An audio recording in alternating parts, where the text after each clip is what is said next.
crazy because I was trying to mess with delays and stuff. But I think we're good now. I think we're good. All right. So you missed a minute of the game. Total Havoc is poking away at SCV. That's about it. And he loses the probe for his trouble. Dude keeps his SCV alive. Delays the barracks a little bit. Whatever. Not a big deal. But we'll see how this goes. So both of these players are platinum players at the moment. I think Total Havoc is diamond on EU. I don't remember, but they're about equal. So the way we actually did this whole selection process is we put people in tiers of of skill level, and then we had to actually get captains pick each other into matchups. So we'll see what happens. Maybe people wanted to play a certain opponent. Maybe somebody had a certain matchup they wanted. Maybe somebody had a certain, build in mind for it. So we'll see. I'm curious to see how people prepared, and it seems like a lot of people were really into the preparation for this match.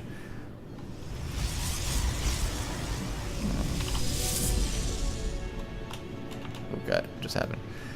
Let's see. So on the side of Pt2, looks like he's gonna go for a reactor built on top of that barracks. Gonna swap it over to the factory, going for a command center. And on the other side, just stock come out. Cybernetics core.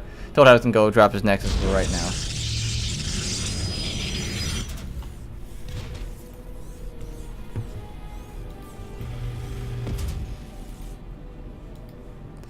Zell's gonna come across the map, see what he could spot. Not gonna get here in time to delay this command center or anything, but he's gonna. This Zealot and Stalker is gonna be kind of annoying to deal with, I think, because there's not really too many units out right now. It's just this one Marine actually walking out looking for. I'm actually not sure what he's looking for, but he's coming out to the middle of the map. Couple of Marines, Widowmine, Starport's coming down, so we'll see. I think this may be Widowmine drop with some Marines, but not completely sure yet. But the Zealot and Stalkers will come in and poke away, see what he could get damage he get done. Maybe he'll take out an SCV, poke away at this command center, and from there, see what he can do. But sees the Widowmine get burrowed. Widowmine pops, kills off the Zealot, and Militia Corps can come over and be just straight annoying. Little pressure here from Total Havoc. I like it though. But the Marines that are out and the Cyclones that's coming out, I think this will actually be shoot away quite handily.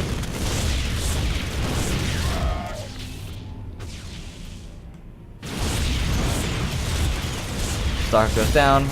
Militia Corps may get popped. Oh, that Widowmine almost got the shot off, but Cyclones come out and try to kill off this Militia Corps, and Militia Corps does get away because Cyclones don't do shit to air anymore. Saves the Stalker as well. So decent pressure coming across from Total Havoc. He kills a worker, kills a couple of units. Nothing too crazy, but so Pt2's got a Cyclone, some Marines, and a Widowmine. So let's see what he's gonna do here. Let's see. He's gonna try to do some pressure with Cyclone Marine-ish type pressure, and then maybe a Liberator in the back. That's my guess. Cyclone's pretty good against air. Wow, that got some distance. I don't know if you saw that, but that that mule drop, the casement flew across the map. That was alright.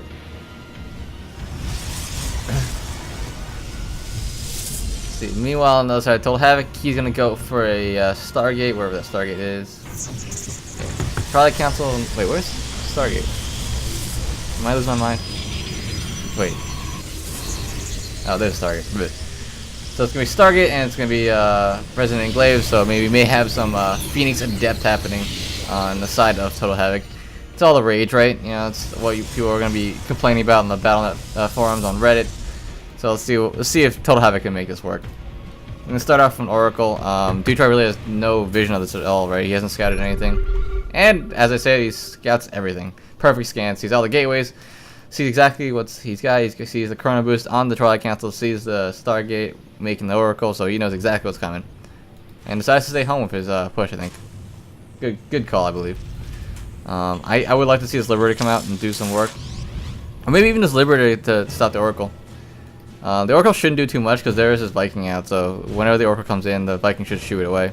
But it looks like he told Havoc's gonna go around the other way. Smart move. I think he actually saw the Viking with his first push, I think. So he's gonna go around the other way, because the normal way you would expect a Terran to defend is right here, right? This is where you expect the Oracle to come, so this is where you're gonna expect to put the Viking.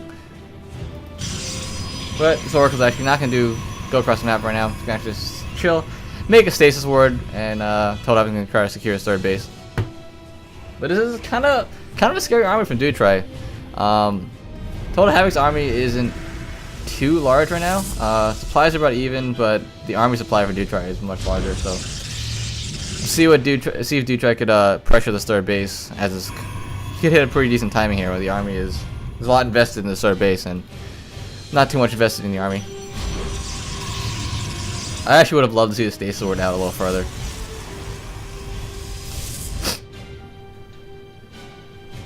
That's a lot of Marines coming. Comet Shield and Stim is on the way. Looks like he's gonna try to hit this timing with maybe Stim, Comet Shield, maybe a +1 timing. I'm actually not sure that's gonna time out correctly, but it could be a pretty dangerous push here from Dutry. Doesn't look like he's got any intention of making a third base at the moment. Only on 36 workers right now, so he's gonna try to make this timing count. I like it. The stasis ward at the front here from Total Havoc could be a very big factor in this upcoming fight.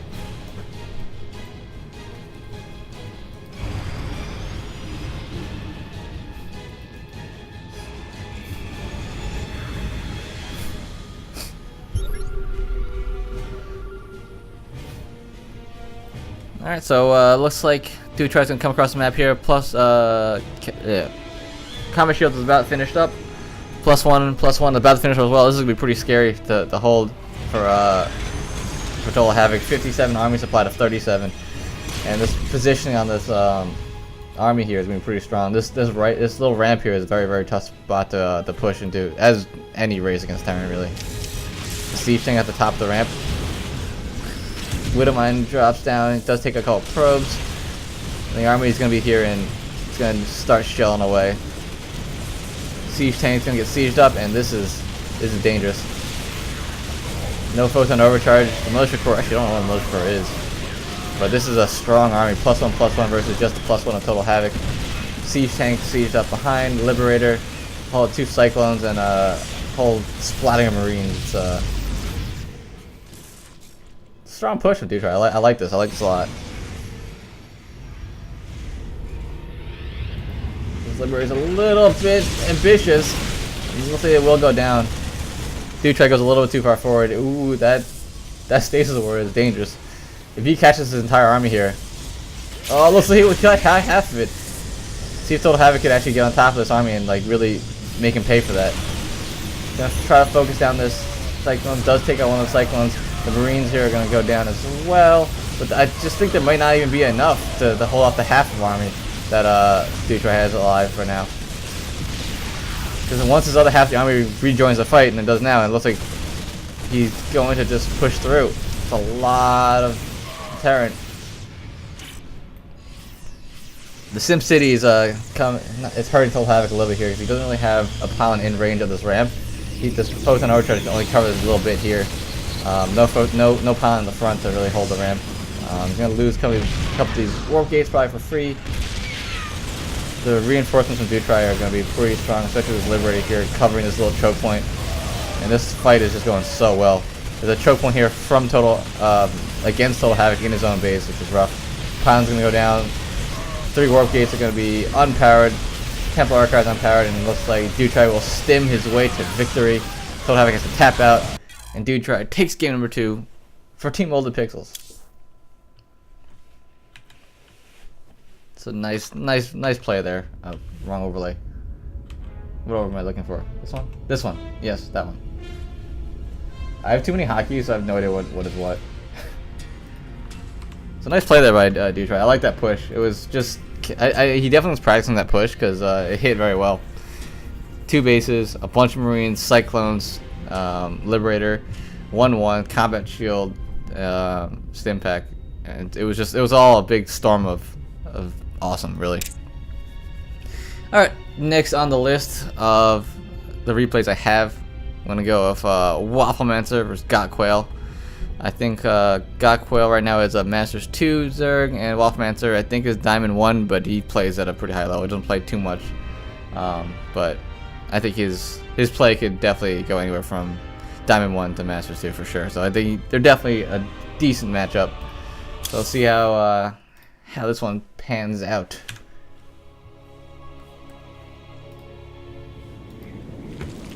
In the top right-hand corner, playing the red Zerg, we have Gotquail. And in the bottom left-hand corner, playing the blue Zerg, it is all in the Wafflemancer. And which team's which? Gotquail is Team Total Havoc, and Wafflemancer is Team Molded Pixels. Alright, so 1-1 here in this best of 15. What have I gotten myself into? We're gonna get going. What's crazy is that this overlay does not even go to 15, so we have to go to we have to save the best of 9 and just go from there. I can't even. What if someone gets double-digit score? I can't even show that, right? So both players are gonna play it macro. Respect from each player. Hatch first each, but Gotquail being a little more ballsy, puts the hatch area down at the third base at the front. I like this. It's hard to like hold the third base, and if you take your third base at the front, it's kind of like you have creep there earlier, you have your queens are there earlier, your drones are there earlier, your reinforcements are there earlier. You don't have to struggle as hard trying to take your third base because your third base will be back. So it's gonna be mirrored builds for now. Let's see what Gotquail and Wafflemancer have in store for us today. Overlord's doing exactly the same thing, so we'll see if there's any kind of deviation anytime soon. The only deviation is that Wafflemancer takes one more drone. He goes to 20 before he drones, before he overlords.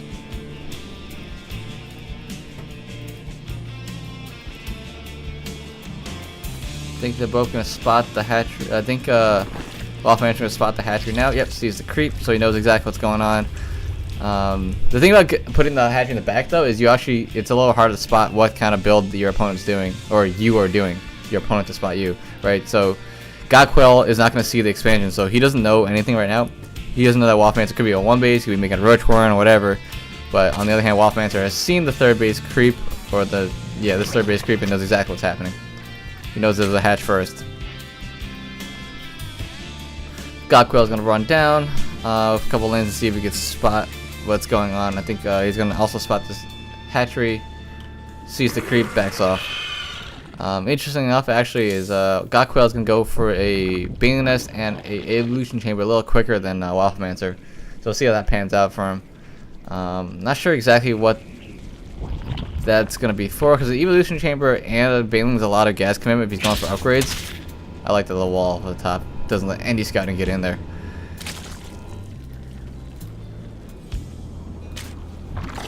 So let's see. Oh, it's gonna be +1 and a Baneling Nest. So let's see.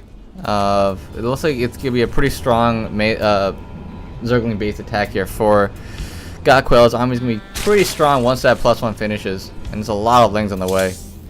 Let's see if Wafflemancer is able to hold off the onslaught. Baneling Nest is finished. 2 Banelings being made at the top of the ramp. 4 Banelings actually. So Wafflemancer, I think he spotted the lings coming across the map, so he knows there's a big pressure coming.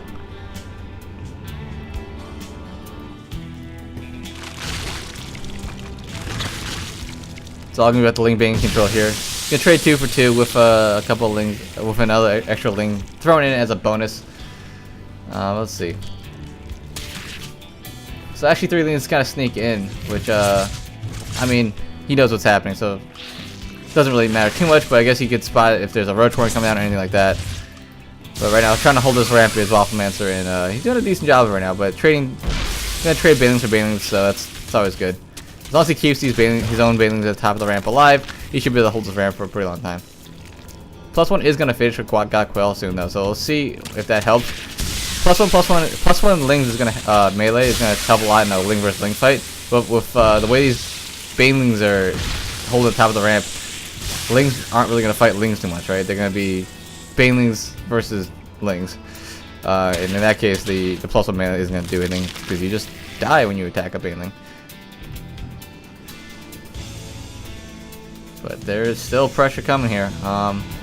What Gakquel is trying to do is he's trying to detonate enough of these Banelings that he has to that Wafflemancer has to fight with the Lings, and when he has to fight with the Lings, the +1 is gonna come into effect. But as of right now, Wafflemancer is doing pretty well with his control. He's gonna lose a couple more. 2 more Banelings left. These are the last 2 Banelings that Gakquel has, that Wafflemancer has, and I think this may spell a bit of trouble. There's 22 Lings on the way, but only 1 Baneling. Ouch. Loses 7 workers there, and all these Lings are gonna come in, take out the Queen. And I think Gakquel has finally busted through here. Just wasn't quite enough Banelings to hold at the top of the ramp for Wafflemancer, and I think this may be it, because now he has to fight Lings versus Lings, and that +1 melee is gonna come and really just turn the tide here. Little sloppy that loses the Baneling, but at this point there are Lings and Banelings in his opponent's base, and there it is. The GG Wafflemancer has to tap out. Gakquel will take game number 3 and bring the score 2-1 in the favor of Team Total Havoc. Also, they played on the wrong map. It's fine, whatever. I wonder how many people played on the wrong map.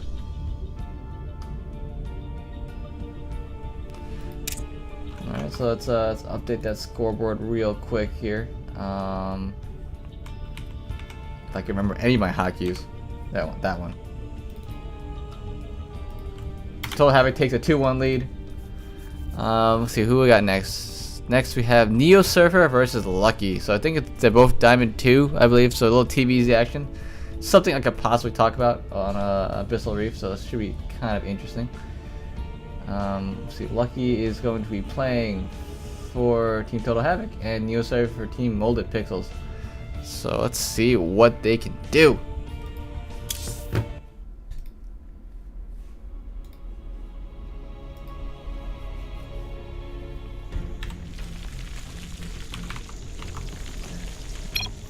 Alright, get this. Oh, I didn't even do that. I completely forgot already which team was which now. I should have made you guys actually play the colors of a team, so I don't have to like continually try to forget who's who. Well, alright, whatever. In the bottom right hand corner, playing the light blue Zerg for Team Total Havoc, it is Lucky. And in the top left hand corner, playing the blue Terran, it is Neo Surfer. Why did you guys have to play light blue versus blue? I'm gonna like start having penalties for people who play colors that make me in pain. It's even worse because you went light blue versus blue on Abyssal Reef. Like, god damn it. Kill him here. Killing me.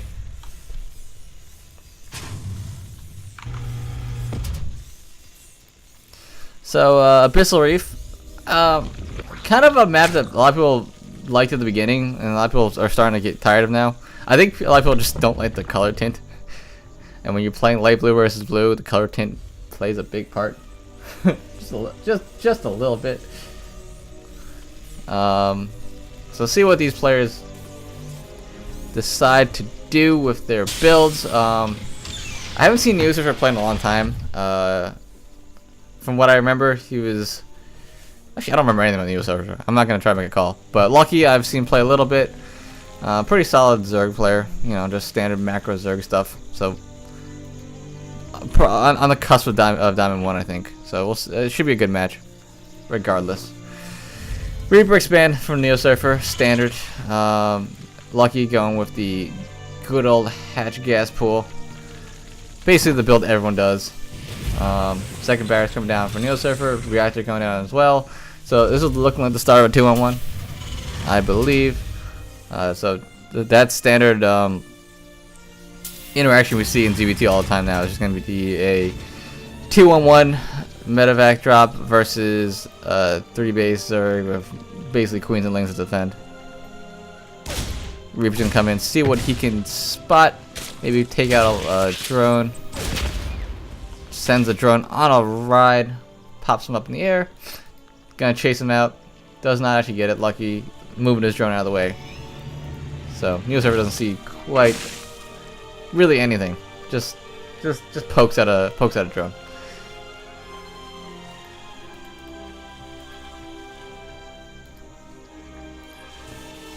And let's see, Tech Life coming down. Yep, looking like a 2-1-1.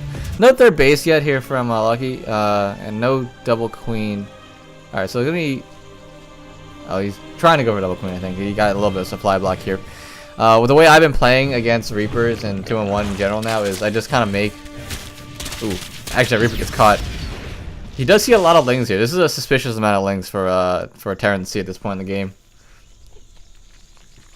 So, and a Baneling this as well. So this may be a 2-base Baneling bust. So we'll see what Lucky decides to do. He's still droning a little bit, but he is supply blocked. He did lose, I think, on Overlord on going into Scout, I believe. Yeah, he lost an Overlord going into Scout. Didn't actually see the second barracks, but does see the amount of Marines that were out, I think, and I think he saw the factory. So doesn't know, I don't know if he knows exactly what's coming out, but has an idea. Actually gonna take a third base now, so not a bust, just kind of playing it safe, making sure he has the Banelings to deal with.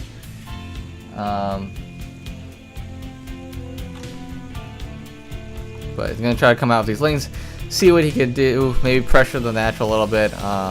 With all these Marines here, though, I don't think he will be able to do too much. What would be nice actually is if Lucky was able to pressure timed out with the 2-on-1 drop leaving. So a lot of times that's a pretty susceptible time for busts in a Terran in this build order, right?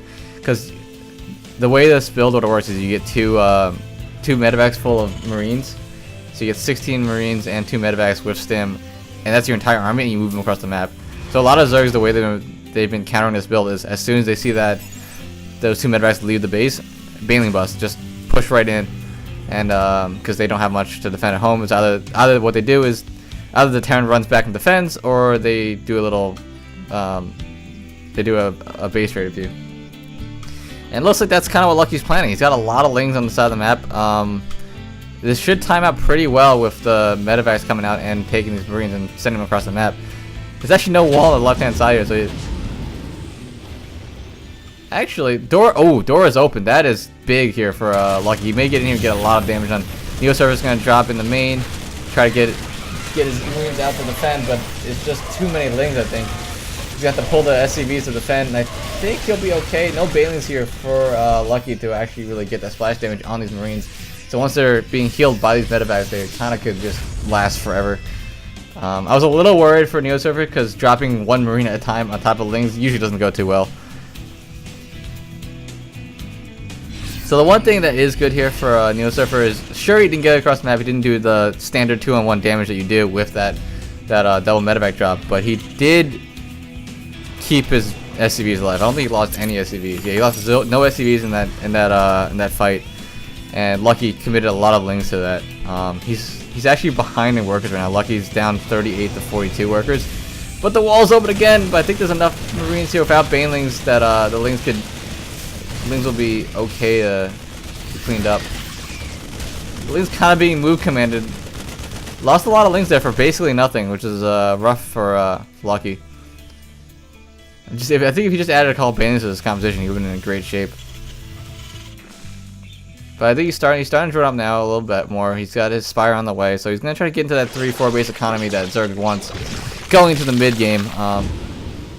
Did some damage, stopped the drop. One way to stop the 2-on-1 drop is attack him, right? Neo Surfer actually is going to scan for the 4th base here, so I think he feels like he's more behind than he is. Because he really isn't that far behind. But he must think that, oh, he must have another base. He's got all these lings coming at me.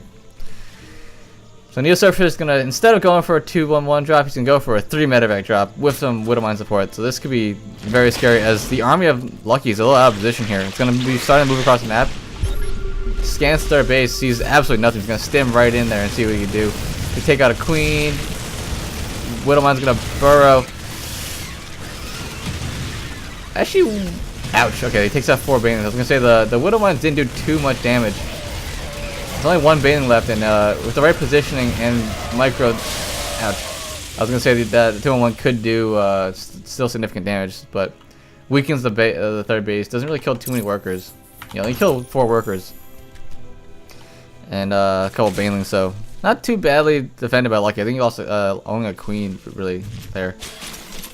These Widow Mines are back and armed. Lucky actually does get the damage onto the medevac there by moving the Ling of it. I like that. That was cool.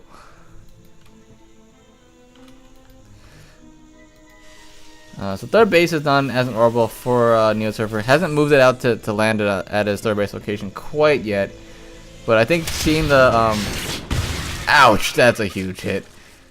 This medevac stayed here to juggle Widow Mines a little bit. That Widow Mine got 24 kills. Hit the center of all those Lings.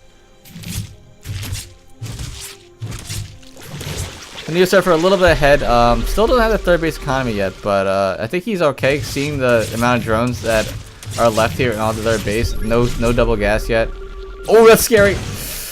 Oh, Lucky tries to pull the boys that tried to kill that Widow Mine. That Widow Mine gets 16 kills. I think that was 8 worker kills maybe, or he was at 4 already. So 7 more worker kills with that one Widow Mine shot.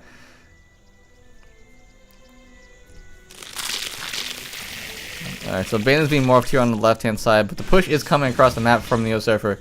It's gonna be a little awkward. It looks like the army's gonna miss each other completely. This army definitely from Lucky is definitely gonna be enough to push in and break this natural. But then again, there's not really no answer on the other side of the map for this army from Neosurfer. Neosurfer is really going for it. He's just double stimming across the map without any army there. He wants to end this game right here. He's gonna take this third base out pretty easily. There's no army.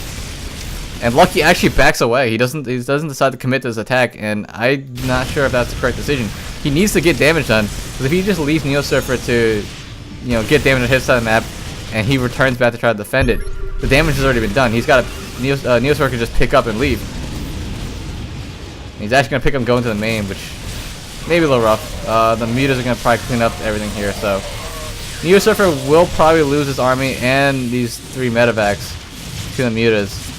But he does lose his. But Lucky does lose his third base. Ooh, the Widow Mine does hit the mutas though. These Widow Mines are quite the champion of this game. They've been getting some great hits. Pretty good creep spread here from Lucky actually. Neosurfer hasn't really been trying to stop the creep spread at all, but he has been getting it across the map. But Neosurfer is still keeping the pressure on, moving down this right hand side. This corridor on the right hand side behind the potential 4th base of Terran of Zerg is very hard to engage on, right? Because you have one ram coming down or around the back, and if you don't kill these rocks, the engagement to this area is very tricky because you usually don't have too much creep spread on this area, and just engaging there is really hard.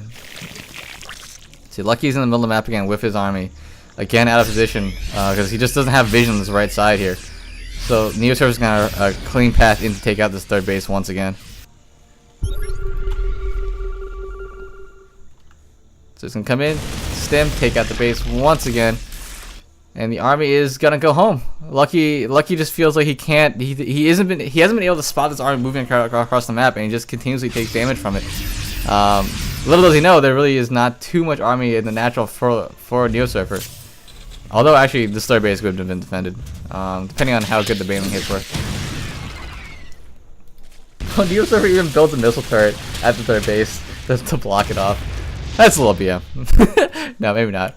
But yeah, so Neosurfer actually has a pretty decent sized army at the third base now. So it's not like gonna be a free punish if half the army's on this side of the map like it would have been a couple engagements ago.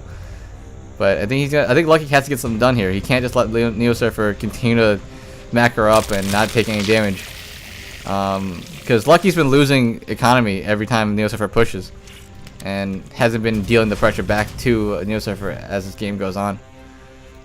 Army from Neosurfer gonna come back across the map once again. He was still here from before. Tries to spot the third base. Double stims back in. He wants to get in there. This army is enthusiastic, but the big army from Lucky is gonna come into the third base, probably take this out pretty handily. There wasn't too much here, and I think Neosurfer's attention was on the other side of the map as well.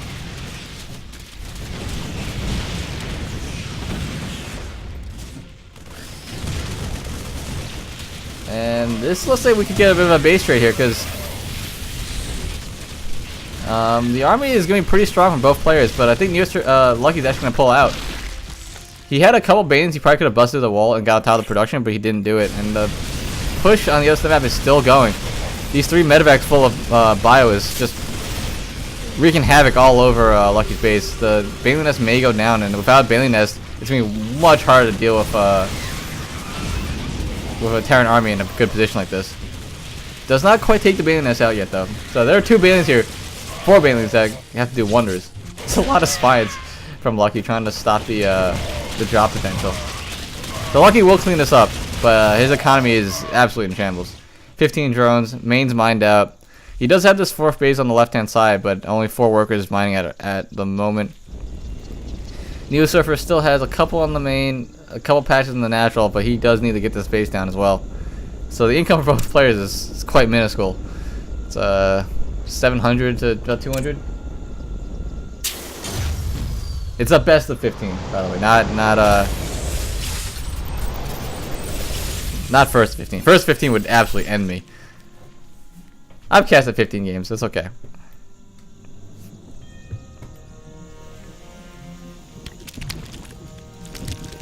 Lucky on this other map is going to try to pressure the third base once again. This is going to be turned into a very, very low econ game soon.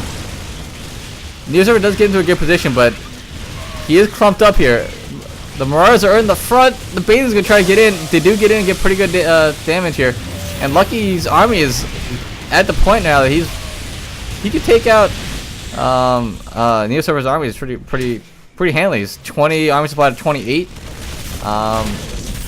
It's all gonna come down to these Widow Mine shots. Ow! All right, not too bad. Cause like the problem is Neo Surfer's out of money now. He's got no mining in the main, no mining in the natural. His 3rd is lifted, and Lucky on the other side of the map, he does have his 3rd base or 4th base still mining fully, so he can continue to make lings. He can't send him into this meat grinder though. Slamming lings into this wall is gonna be rough. There's a small army for Neo Surfer that he has to make do with. He does need to get this 3rd base back landed though. That's #1 priority, because the income is just way in Lucky's favor now. Neo Surfer does have gas though. He still has the gas income. But the lings out here are gonna be pretty scary. Oh, that Widow Mine shot hurts Neo Surfer more than it hurts Lucky. Ooh, actually those are pretty good. These lings are getting their damage in with a little bit of. Oh, actually. Oh, yeah, I guess Lucky was down to 33. Actually, wait a second here. Okay, he's down to 33 supply. 22 workers to 11. 22 workers to 15. The thing is, Neo Surfer was pretty broke. He has no units on the map. No mining in the main, no mining in the natural. He was about to land this. But the big thing is Lucky still had his fully mining base here. Right? I mean, he had a full mining base, he still had a couple queens, he still had relatively okay upgrades. I don't know, I think Lucky may have tapped out a little earlier. I don't think he knew how dire the situation was for Neo Surfer. But regardless, Neo Surfer is going to take the next game. And we're going to tie it up once again, 2-2. So, really interesting game there. Don't know my hotkeys. That was a cool game. I liked it. A lot of heavy aggression on both sides and people just murdering each other's economy. That's what I love to see. Alright, so what do we got next? Oh, the good old Manny versus Tech game is next. I think also on Abyssal Reef. Yeah. So a little TVZ action. Tech 4 are going to be on Team Total Havoc, I believe. And Manny on Team Molded Pixels. I'm expecting something really, really weird because, yeah.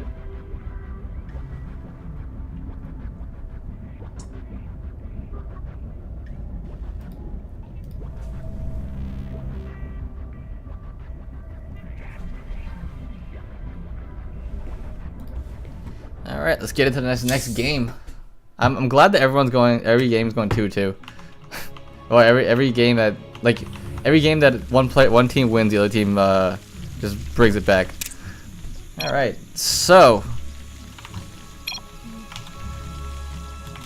in the bottom right hand corner, we have playing the orange Zerg is Pt2.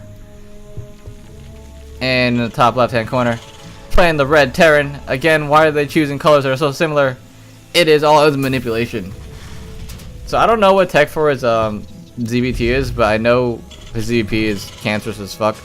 I know ZVP is Stormhost. I'm not sure what his ZVT is. I think he's been trying to mess with lurkers a little bit.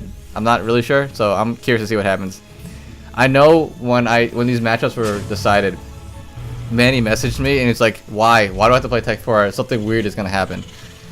And it looks like right now nothing too weird's happening quite yet. He's gonna go for a hatch first. Manny's gonna just go for a standard little barracks play here. The gas, so probably gonna be a Reaper expand, or he's just gonna 3x Reaper. Never mind, he's gonna 3x Reaper. Sounds about right. Abyss still a pretty good map for 3x Reaper, in my opinion. Just you have a decent amount of spots to jump in and out of. This back ramp is pretty annoying, and there's just a lot of choke points that you could kind of just abuse when you're using Reapers. So that looks like what is gonna happen. Let's see how good Pt2's Reaper defense is.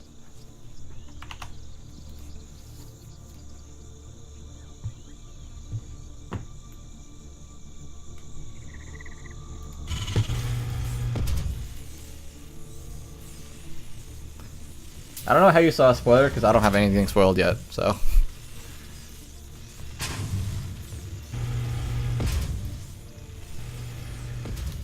Alright, so the first couple of Reapers are going to be coming out and moving across. I think the big thing for a 3x Reaper is when does the Zerg player actually realize what's happening.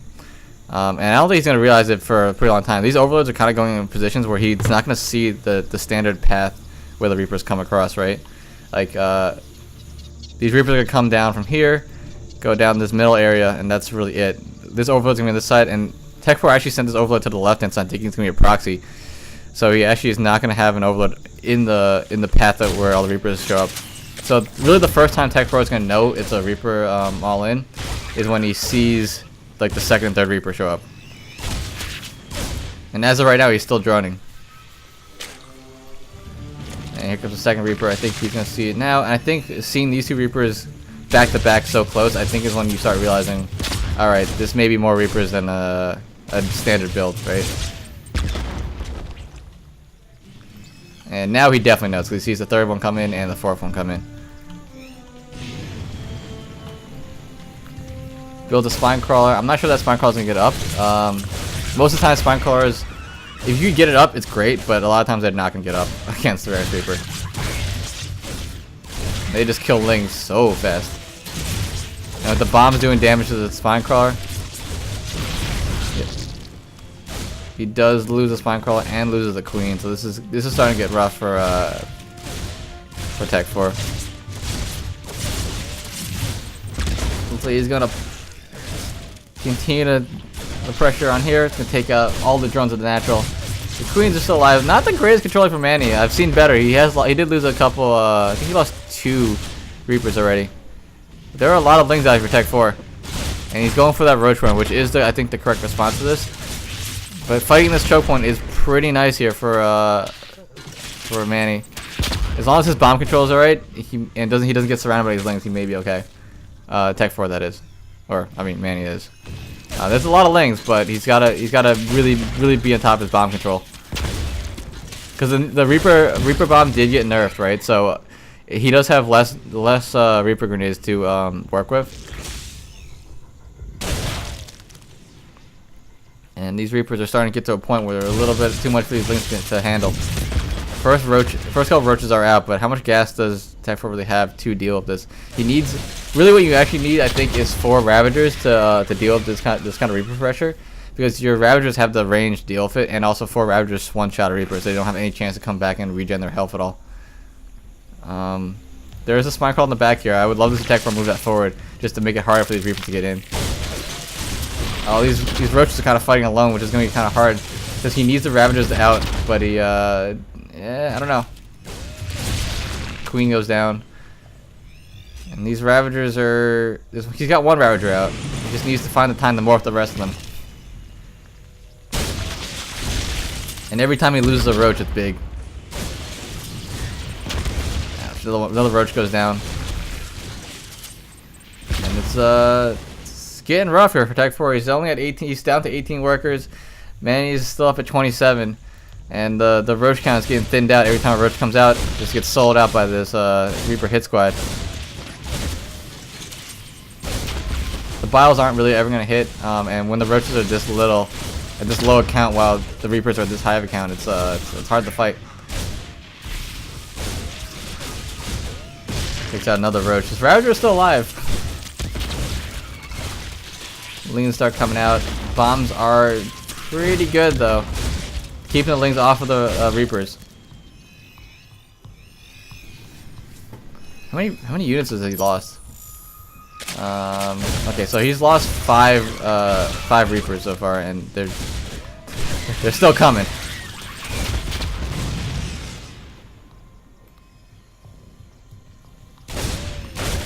Pt2 does try to sneak a third base out here, and try to get some mining, but Manny snoops it out, and he's gonna take that out real quick with all of these Reapers.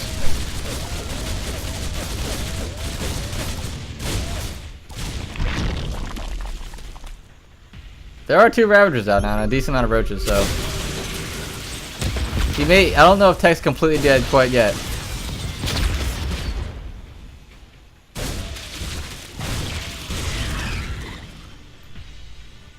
He's a little dead though. There's no workers here for Tech. Man, he's actually got his second and third command center done. He's gonna drop some more barracks. He's gonna keep this pressure up. And try to get his economy set up while Texas is just in shambles, really. Oh, he's actually gonna catch a Spine Front possibly. Oh, these bombs are just doing so much damage to the Roaches. 2, 3 Roaches are gonna go down here. Spine is. These 2 Ravagers are still alive though. They have not gone down quite yet.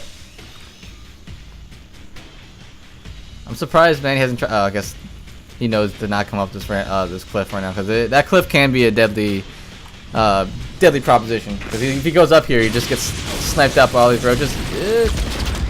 All right, but there wasn't too much up there. I have seen games lost with people who just go up that cliff and just die. Ravager's still very low. These Roaches are still trying to pick away at the Reapers. Reaper count has been dwindled a decent amount, but behind us, Manny's got his economy going for him for sure. He's actually gonna go for a tech lab. He's gonna probably make a siege tank push happen after this. Couple more Reapers still on the way. Not done with the Reaper play quite yet.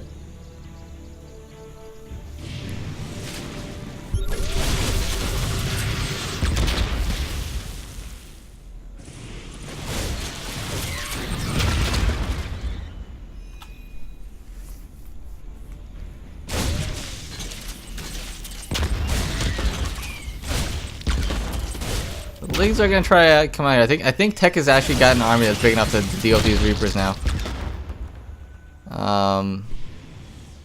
Even if like he has no economy to show for it, he's not gonna die here. What is Manny actually making on the other side of the map? He's still making Reapers. I was saying, is he trying to make some sort of other tech? He's got a tech lab on this factory, but hasn't done anything with it yet. Still just making Reapers. Lings try to catch Reapers on the way out, but don't quite get them yet.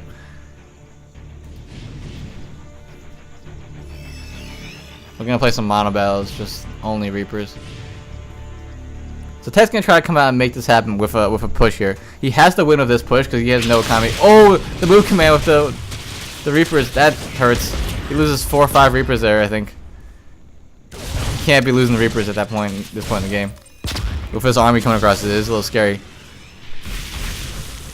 So Liberator's on the way, some Marauders are on the way. Is the Siege Tank out? The Siege Tank is out. So I'm not sure if Tech. I think Tech may have lost his wind to do damage. The army is out now. The Reapers are probably get caught here, possibly though. The Lings are not quite getting surrounded. The bombs are doing so much damage to them too. But the Reapers finally do get dwindled down to about 4. But on the other side of the map, Manny's got an army that actually could, you know, fight now. He's got a Liberator, he's got Siege Tank, he's got some bio, he's got a bunker. I don't think Tech could break him here. It'd be quite a miracle if he does. And the Reapers are still alive, going into the base to try to take out some more workers.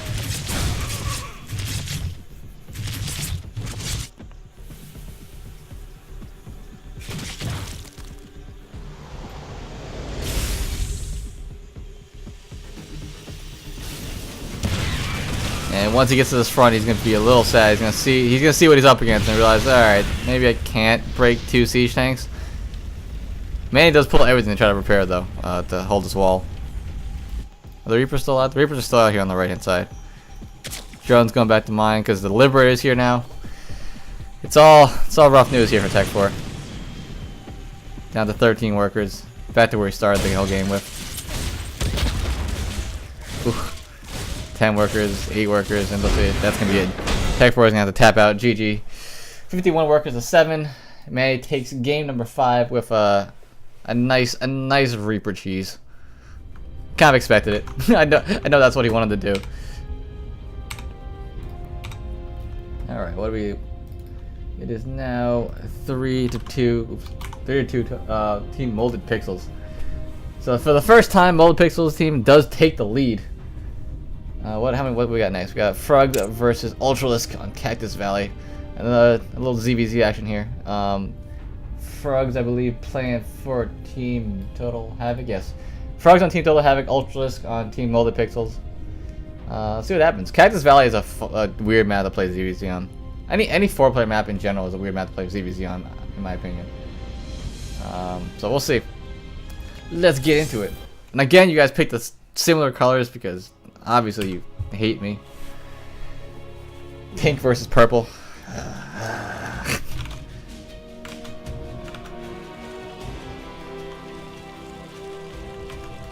Alright, so in the bottom right hand corner, playing for Team Total Havoc. Team Europe, really, actually. He has all the Europeans. It is All Inspirations Frogs. In the top left hand corner, playing for Team Molded Pixels, it is Ultralisk. So let's see what happens. It looks like they had cross positions, so any kind of cheese will be a little bit harder, but I would not be surprised if they both try to do some sort of kind of crazy Ling harass cheese thing, or something of that sort. Mutas are pretty good as well. We'll see what they decide to do. So it looks like the person who's gonna be making the first move is Frogs with this spawning pool on 17, I believe, and then a gas on 17 as well. So he will have earlier speed, earlier lings, and slightly slower slightly slower natural hatchery. Ultra's gonna go for the hatch first, into gas, into pool, I'm assuming. Fred's gonna go for an expansion of his own.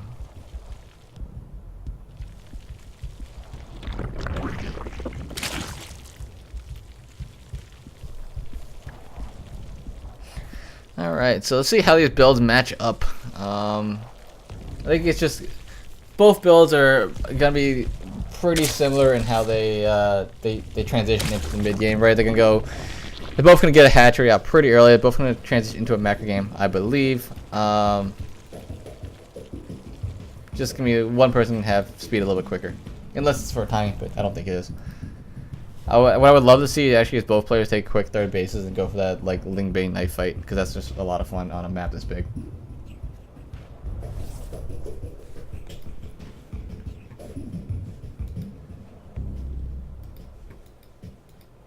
Alright, let's see, come on, someone gonna give me something? Alright, so speed's coming down for Frogs, he's gonna have that advantage. Let's see, speed's gonna come down for Ultralisk soon, maybe? He's actually banking up gas, so let's see what he does. He may not actually even go for speed. Is he gonna go for roaches like straight? Oh no, his speed was just a little bit late. So Frogs will have that advantage going for at least a couple seconds. He'll have a little bit more speed, he'll have speed for a couple seconds more than Ultralisk does. And what's incredible about that in the ZBZ is that the fact that you cannot retreat if you don't have speed against someone with speed. So it gets a little scary. He actually should get some damage on these two lings. If he kill one drone already, he might get a second. Oh, he does save it. So he does kill one. So we trade one Ling for one drone. So it's a good trade in my book.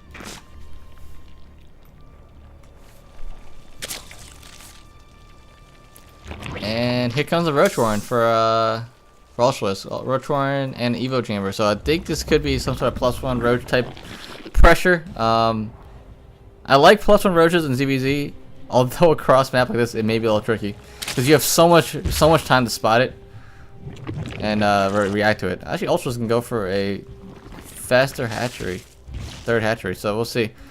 I know Frogs likes his mutas in ZBZ, so we'll see if he goes for that and what time he does go for it. Frogs will see he's gonna make a bunch of his own Lings and see if he can pressure the third base while taking his own. So like this is what I was saying. A lot of times Zerg will take pretty quick third bases and just have a bit of a knife fight go into the mid game, while people try to solidify their economies.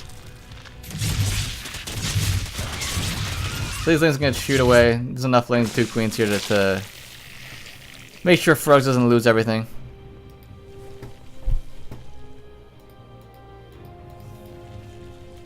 And on the side of the map, Roach Warren's done. 5 Roaches on the way for Ultralisk. No +1 quite yet. But we'll see. Ultra's gonna try to spot up for third base. He does spot the... Yeah, he spotted with his Overlord now. He's gonna get shoot away by these Lings here from Frogs. Frogs making enough Lings to just defend. Lair coming off Ultralisk. Is there a lair coming off Frogs? No. Frogs just playing it safe here. Just droning it up. Just taking his third base. Making a bunch of Lings. The army is a little bit bigger for Frogs. He's gonna try to pressure his third base now. I think he's gonna come in and try to. He's gonna see 5 Roaches and realize Banelings may not be the best idea, but he's making a lot of Banelings here. He's gonna try to bust them right now, right here. See what these Banelings can do. It's a lot of Banelings against Roaches.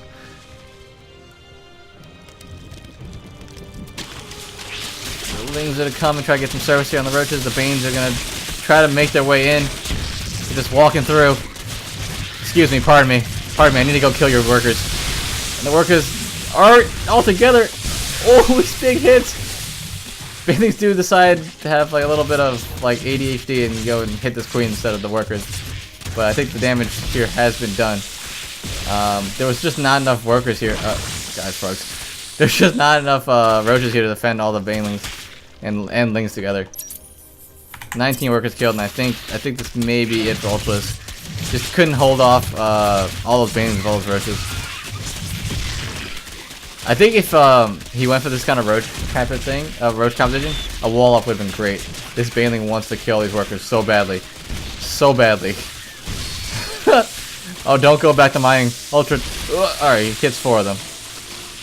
But the Lings are never ending. The stream is coming.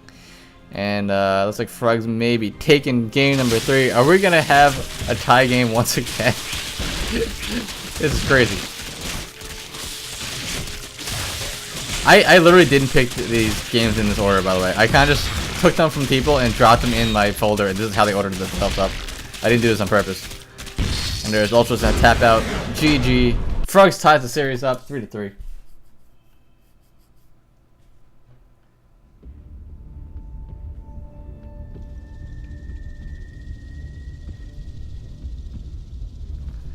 Alright, so that was something. Alright, so we're gonna tie the series up 3-3 on a nice ZBZ pressure build there from Frogs. I think if Ultra just made a wall off, he would have actually been okay. He had the Roach numbers out to defend it, just didn't have the surface area, or gave Frogs the surface area to bust in. There's a lot of Banelings though, so I'm not really completely sure. Alright, so next up we have one of the higher level games. We got Riser versus Grip. This is gonna be weird because Riser plays a weird style Protoss, Grip plays a even weirder style of Zerg. So Riser is on Team Molded Pixels, I believe, and Grip is on Team Total Happy. Yes. So like Grip was the #1 pick, Riser was the #2 pick. So this is the match we're all here to see. So let's see how this goes.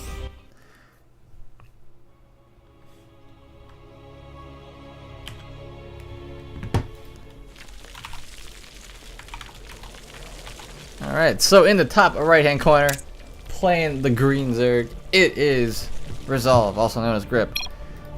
And in the bottom left hand corner, playing the purple Protoss, as he always does, it is All In's Riser. Or RN as he would like to be called. He's trying to be a pirate. Wagon here, also talking about watching the game, giving a good luck, have fun, because, you know, Wagon. So I'm expecting Grip to go for Swarm Host because that's the way he plays CVP. It's a little weird. We'll see how Riser deals with it. I don't know how to actually deal with how Pro should deal with Swarm Host because I've been watching Grip play, like his stream. I watched him play against Pig on this map as Pig was Protoss. He would just walk in with like 15, 20 Swarm Hosts, snipe a Nexus, and walk away.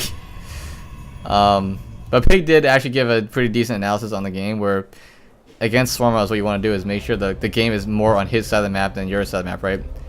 So, so the big thing you want to do, right, is continue to have the pressure on the Zerg, so he has to use the Swarm Host to defend rather than attack. Because what happens is if you attack into a Swarm Host player, they have to send their Swarm Host out towards you in the middle of the map, and you just back off, and the Swarm Host kind of just sit in the middle of the map doing nothing. But if they're on your side of the map, they're attacking your base. You can't move your bases. They're gonna get damage in for free because Swarm Hosts are bullshit, and you know, get damage in for free. But we will see what comes of this game. Grip gonna go for the standard stuff. Was that hatch gas pool? Hatch gas pool. We got cross positions as well, so plenty of room to do whatever shenaniganery he wants to do, you know.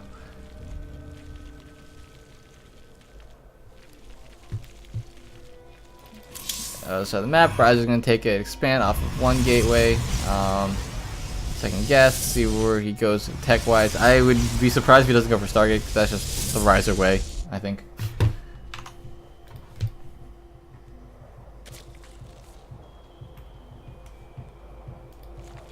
Yeah, I should actually mark who won each game. I'll do it later.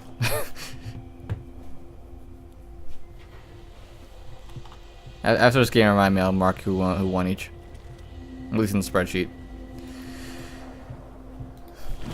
Yep, so there's a Stargate coming out for Riser off 2 bases. What's Grip got off of his bases? He's got basically nothing, just droning up. Making a couple more queens. It's going to go for 4 queen opening. And probably take a 3rd base soon-ish.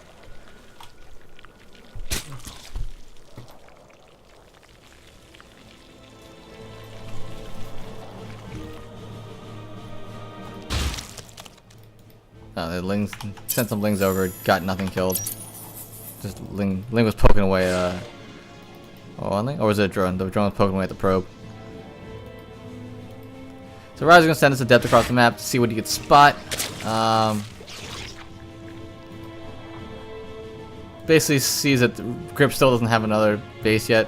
Probably confuses him a little bit, but then he realizes he's playing against Grip, and Grip does weird stuff. Grip gonna go for a 2 base layer. And see where he let's see where he goes with that kind of tech. Only on 32 drones right now, 35 drones. So Riser's probably thinking, oh god, what's happening? But he's gonna get the spot off on, or he doesn't. Actually, he doesn't go all the way in. Doesn't see the layer being morphed, but I think at this point he kind of knows it's coming. Off of 2 bases, what else would you be doing besides teching? Oracle's on the way from Riser, going across map. Let's see what he can see. Still spotting for the 3rd base of Grip, and Grip doesn't seem to be having no inclination of me taking the base at any point anytime soon. Roach Warren is down. Another gas coming out, so we'll see what his strategy becomes off of these 2 bases. I don't know if just straight 2 base Roaches is gonna do the trick, but see what his tech is going to evolve into. Oracle's gonna come in to the main, see if you get any damage done. There are no spores yet, so we take out 1, 2 workers and get shoot away by this queen. Spores going down now for Grip. Interesting. I'm not actually sure what Grip's doing. He's just got roaches right now. He's got a lot of money, just kind of hanging out. getting a roach feed. I guess the way he plays is he's gonna play really safe with the roaches and then go into the infestation pit for the swarm host, I think, if I had to guess. And there's the third base now. So 5-minute third base. Grip plays his own style. He plays his own brand of StarCraft. Third base coming down from Riser as well. So usually you don't want to be on equal bases with a Protoss as a Zerg. But I think the way Grip plays, he techs so hard into this swarm host, like this swarm host. I don't know if it's a timing. He's gonna have a lot of gas for it. But I think as soon as the infestation pit finishes, he's gonna make a whole bunch of swarm hosts and maybe try to kill the third base as he goes out. See, he's playing it safe, right? He doesn't want to like risk taking a third base and then losing it. Yep, there's the 6 swarm host. It's like a 6 swarm host timing that Grip does. And 6 swarm hosts at the 5-minute 50 mark. Maybe a little tough to hold because Riser really doesn't have too much here besides a Void Ray. But Riser is going to go into the air toss, making double Void Ray, and he's got a fleet beacon. So I'm going to assume he's going to try to do this mothership all-in that he does to people. So this is going to be weird. So we're going to have a mothership all-in versus a mass swarm host. Yeah. Welcome to All Inspiration. This is our top players. We do stupid shit and somehow our GM.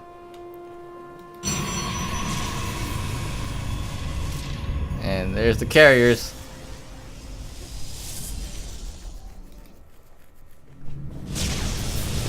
The swarm hosts are coming across the map, waddling their way over. Gonna try to send these swarm hosts into the main. He hasn't spotted the crazy amount of Stargate quite yet. That's not quite gonna kill the Nexus, I don't think. But I don't know if Grip has an idea of all these Void Rays out, what's coming. But he definitely knows there is a significant commitment to Stargate tech. And here's a mothership.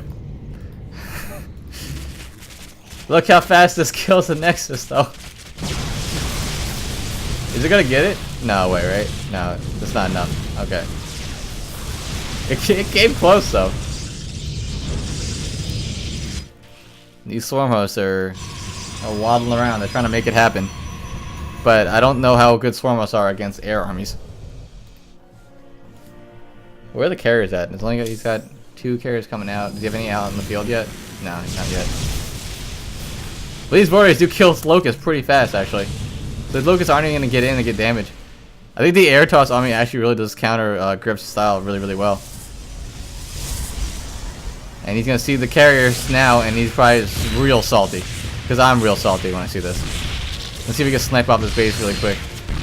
And doesn't believe we'll be able to with all these cannons and the carrier here. Not going to be quite enough.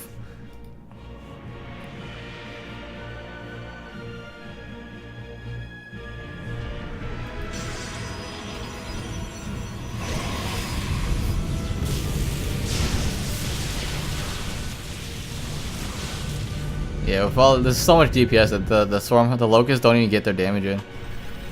So let's see what Grip decides to do to combat this. I think he's gonna just keep making Hydralisks and see if he can clear out the carrier interceptors before engaging with the swarm host. That's my guess. There's just so much DPS here from Riser that it's so hard to get those Locusts in. But if he's out of position like this, it may help. I'll accept when you can't see the things you're trying to kill. That's a problem. That's awkward. Yeah, when you can't see the thing shooting at you, you can't actually kill it.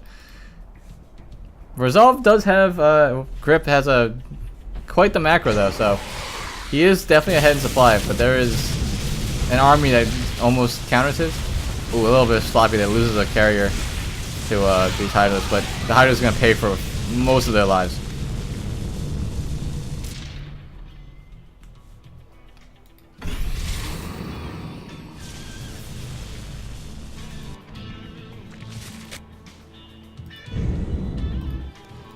Alright, so Grip's gonna try some other craziness now. He's gonna see if he can make overload drops happen on the left hand side. Or fake him at least, because I don't think he has any units anywhere over here. Okay, they're just gonna stop. Interesting, he's gonna go for Neural. I've seen this actually work a decent amount against Air Toss, because a lot of times they don't really have a Robo, like a Observer with his army.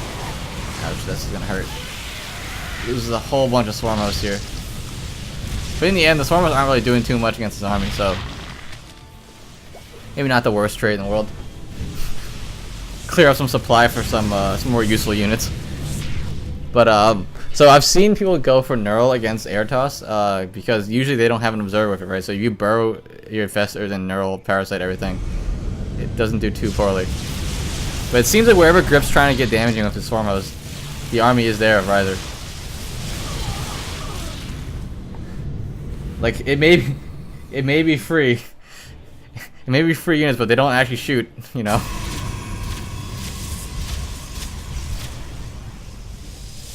So it's gonna be a Hydralisk drop into the natural from Grip. I like this play. It's definitely gonna be something. But does Riser pull his army back? I don't think so. He's going across with this big Mothership Void Ray army, Void Ray carrier army, and this looks hard. This is gonna be hard for a Grip to hold because he does have Neural. He hits a Fungal, but I don't know. He's only got one more Infestor, maybe. He's got 3 Infestors. These Queens are gonna try to make something happen, but there are so many carriers and interceptors that just aren't going down, and the Locusts are so useless against this army. It looks like this may be it for Grip. This is kind of gross. I'm not gonna lie. There it is. Grip taps out. Riser cancels his way to a victory. I'm gonna call it cancel his way to a victory. Why not?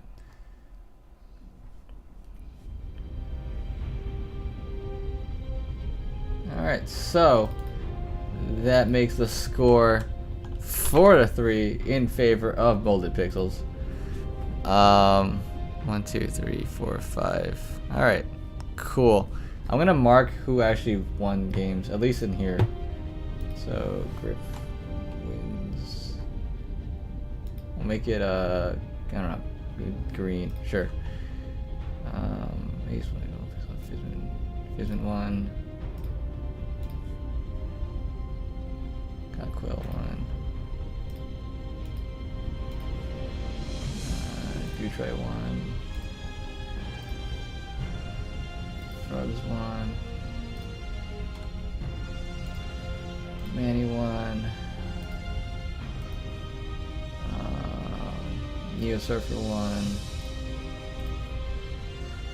And that's all. 1, 2, 3, 4, 3. Yeah, cool. I think, right? Or oh, Grip didn't win. Riser won. Why did I mark that as okay? Don't mind me. I'm just alright, cool. So 4-3 in favor of Team Molded Pixels. Riser, I bet, feels great about that game since he was angry he was not picked first, and he didn't in fact beat the first pick of the draft, so good on Riser for getting that win.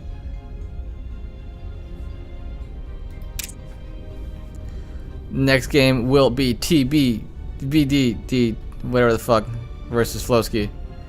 So TB was, so a little backstory on this game. TB did not want to play TBT because he hates TBT, and we gave him a TBT. So I think he played Zerg.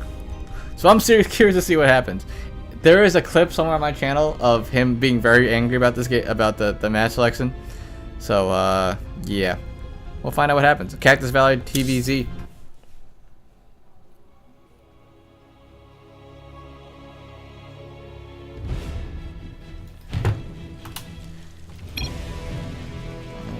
Where's my overlay? Cool. All right.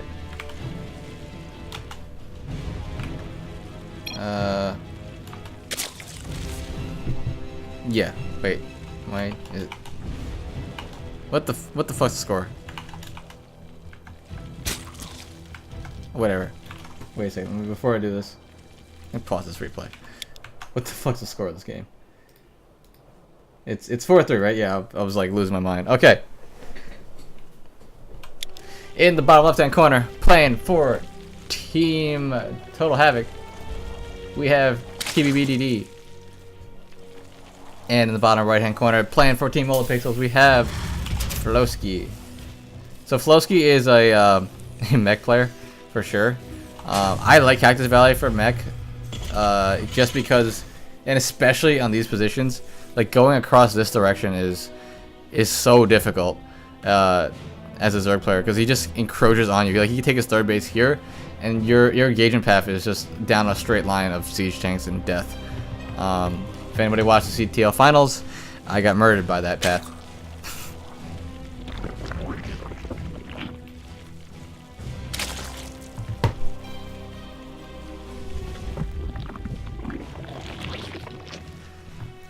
So I'm curious to see what kind of cheese TV does, because I'm expecting, since he is a Terran main, that he will do some sort of cheesy play against Flowski, but who knows? Who knows what he's gonna do? He's a wild card. SCB is gonna come over here and spot for the third base. He knows what the natural is. Saw the hatch first, and just gonna wait and see what happens. TV is gonna actually go for a drone scout across the map. Gotta spot out what Flowski's up to. Flowski can go for a Reaper expand as standard stuff happens. I think he's gonna go for a factory next. Yep, factory next, and I'm gonna assume a reactor onto this barracks to swap over to the factory. Reaper comes in. He's gotta shoot that drone away. I think he's gonna spot everything though, because I think TB actually spotted the factory and the reactor coming down. I think. Yep, he saw the reactor, saw the factory, so he knows it's gonna be some sort of Hellion opening. But I think he would have expected that anyway, because I'm sure everyone told him that Flowski's gonna mech the shit out of you.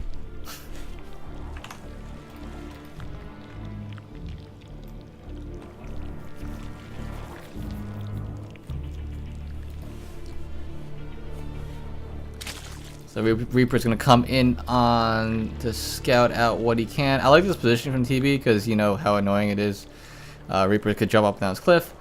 So you're gonna try to get that little catch. If he jumps up this cliff, immediately gets taken out by these Zerglings, but not quite what's gonna happen for Flowski. He's not gonna take that risk of going in like that.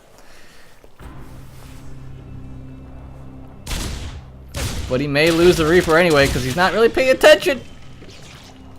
Reaper lives with 5 health. And he's gonna have to back off for now while he regens his health. Again, TB is trying to bait that Reaper jump into the left-hand side, and not quite happening yet. Meanwhile, factory is done, though Mad Max Hellions are on the way. That's always annoying to deal with. Creep Timber being cancelled. So no third base still here from TB, which is kind of rough, because usually when you're playing against mech, you need the base, you need the economy, because you need to trade out much more than you usually trade worse against mech, right? So you need the economy to be able to trade worse against mech. And right now he's still sitting on 2 bases, and not really much else. But he does see TB does see the Hellions. Flowski's still making Hellions. Actually making a couple cyclones now, so it looks like he's gonna go for that cars build. Quite a build. It's a nice opening. Even if you don't kill the player, you do usually set them pretty far behind because you force so many units out of them. Cyclones kill everything so fast.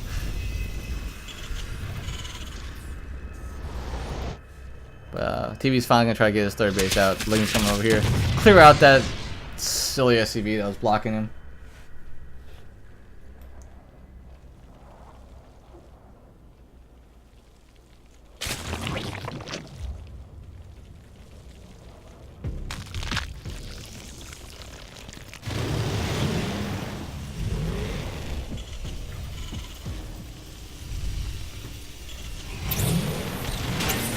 And so it looks like Flowski's gonna gear up for this push here. Armory is on the way, so I'm assuming once that armory finishes, he's gonna walk across the map and try to murder all these roaches with Hellbats and Cyclones. See how he does with it. When you have this many roaches, I think the best way to deal with the cars build is just actually like Ling and Ravager, just because the Ravagers outrange everything. Roaches are pretty slow to attack, and they're really kind of shitty range. So the Hellbats actually get up close and do a decent amount of splash damage to them. And here he comes, coming across the map, but doesn't actually see this army at the top here from TB. If TB actually just runs down, because he spotted the army move out, TB could just run into the main right now. He's gonna run in with a couple of lings, or run. Actually, no, he's gonna run back home. The Hellbats transform. God damn, those look cool.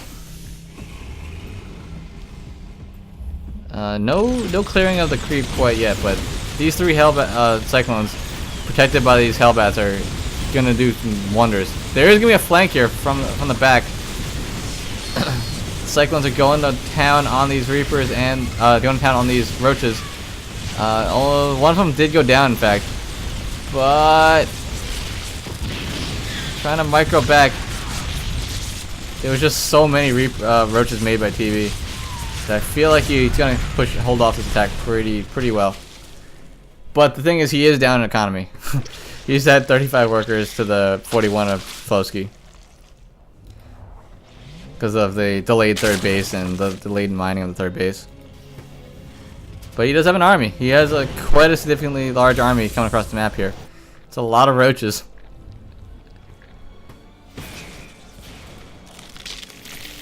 He makes I think he can actually bust this because there really isn't any splash damage here quite yet.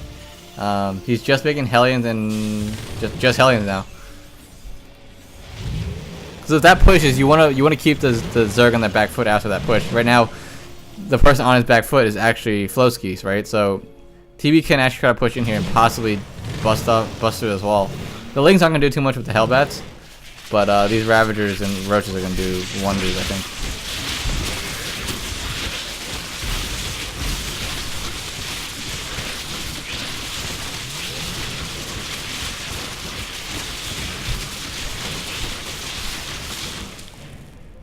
Oh, Flosky's out a little bit exposed here in the middle of the map here. The Lings are gonna come in from the top. Oh, these two Ravagers on the bottom are not quite, are gonna just get killed really quickly. The Lings are gonna get shredded by these Hellions, but the Cyclones are on the front here, and they are getting focused down by the Ravagers. And there's only one Cyclone left. There's not really too many Hellions left to, not too many Cyclones left to do the damage. He needs to keep this Cyclone alive, and it does go down. Now it's just Hellions versus four Ravagers. 4 Ravagers are pretty good. Oh, but 2 Sea Chains get in at just the perfect amount of time. It looks like he will take out one of the Sea Chains, but he does clean up the rest. So that large army from TB does get taken out, but he did trade out all the Cyclones and all the Hellbats for it. And a siege tank even, so this is definitely could get hairy for Flosky. He needs to get his front solidified, and this even if he holds his main here or his natural, the third base could definitely be taken out. Oh, these siege tanks are unsieged. That is unfortunate, and these Roaches are gonna get in here. Oh, and all these siege tanks are gonna go down. Ouch! Just a little bit of a misstep from Flosky trying to move out across the map without realizing what was out there, and TB does hate the game. I think Flosky had that game if he just stayed back and didn't move his siege chains out here. He actually moved out towards the third base without looking at what was in front of his base, and the Roaches and Ravagers kind of jumped on him. That hurts. So guess what, guys? The streak continues. Oh god, I keep hitting the wrong button. Why do I keep hitting the wrong button, guys? It's not that, it's this one. So we're at a 4-4 again. If this goes to a tie game and P. Sosa isn't here to play his game, I swear to God, I'm gonna be real salty. So next up, we're gonna have another ZVZ, another high-level game. We're gonna go with Wagon versus World is Doom. Wagon, someone who basically angers everyone on this team because he doesn't try very hard, doesn't play very much, but he's at like 5,500 MMR because he's Wagon. he's just a god, really. Alright, so yeah, cool. So let's get into it. ZVZ on Newkirk Precinct. Score is tied 4-4. If the streak continues, the next person to win will be I believe should be World of Doom. Again, you guys did the freaking thing. All right. Well, I'm not gonna be mad. In the bottom right hand corner, playing for Team Total Havoc, light blue. It is the wagon. And the bottom left hand corner, playing the dark blue because he hates me. It is World of Doom. I don't know why everyone decided. Like, was it just a conspiracy to everybody play colors that look similar? Like, did you guys have to go light blue versus dark blue on 2 different occasions, and then those red versus orange? Like, painful. But so let's see what's going on here. We have Hatch First versus Hatch First. We're not gonna do anything crazy. I have a feeling. Actually, no, I'm not gonna say. I was like, what if Wagon does the 2-base Ultranitus? What if he does it? Because I think he might. So this actually will be a best of a first to 8, right? Because if it's a best of 15, let me check Discord. Make sure Pt2 didn't send me stuff. Because if he did.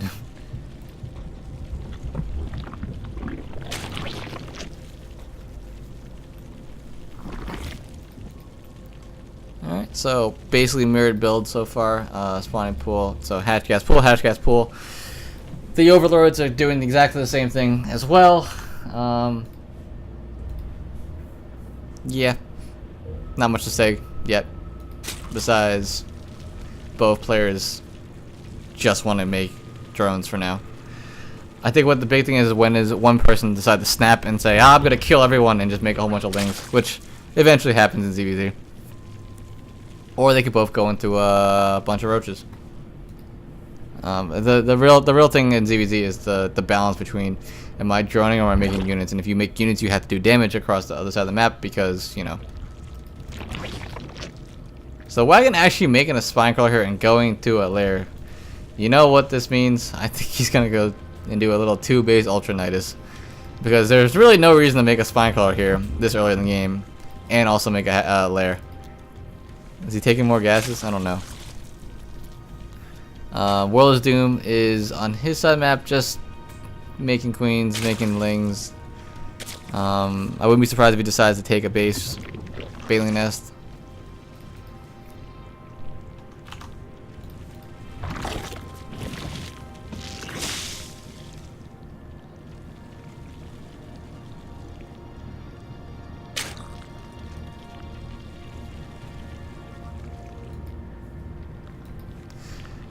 So Wagon's gonna come across the map, check out what's going on. He's gonna see the bandits, gonna see the ling count, see the drone count, the natural, and basically assume, okay, everything is happening the way I expect it to happen.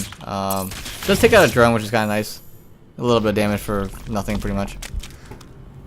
World of Zoom on the other side, really not seeing anything. No scouting. Doesn't even know if he's got a natural, but I think with the way the build timed out, where the lings he saw, he knows nothing crazy yet. Because, yeah. Wagon making his infestation pit, so this is gonna become a hive very quickly. And here's the thing with the way World of Doom is playing this. He's playing this thinking, okay, he's on 2 bases. I can take my third and defend whatever he throws at me off of 2 bases.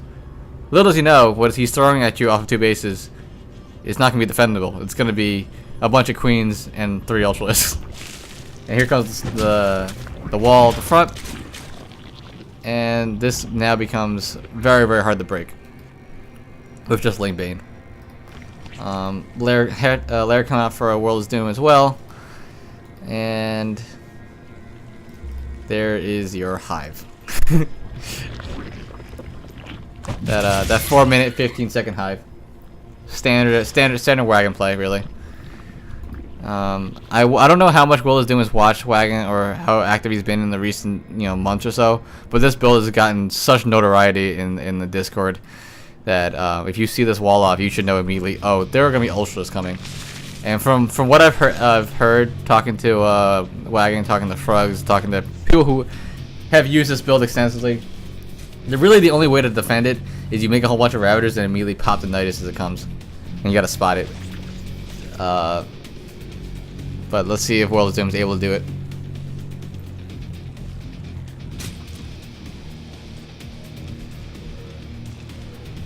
What's funny about this is, right, is if you don't know about this build, is you come and see this wall with all these queens, you immediately think, oh, it's 2-base Muta. How crazy would it can't be Ultras, that's too crazy, but it's you assume 2-base Muta, and there's a nice network, and there's the Ultra Skyrim. And there's a nice area right here for Wagon to drop his Nidus for him. So I think this build times out with I think 3 Ultras, and then the 4th one that comes afterwards, maybe. And what does World of Doom have on the other side of the map to defend it? He's got 4 Lings, and that's about it. Wagon's coming in to spot what's going on. Sees the lair, sees the tech, sees the Roach Warren, and probably is very happy about all this. Is he gonna go straight up the middle? He might go straight up the middle, actually.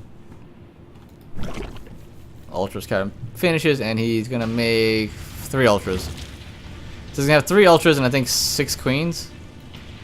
Yeah, 3 Ultras, 6 Queens with plenty of 8 Queens, plenty of Transfuse. And this is gonna be quite the build.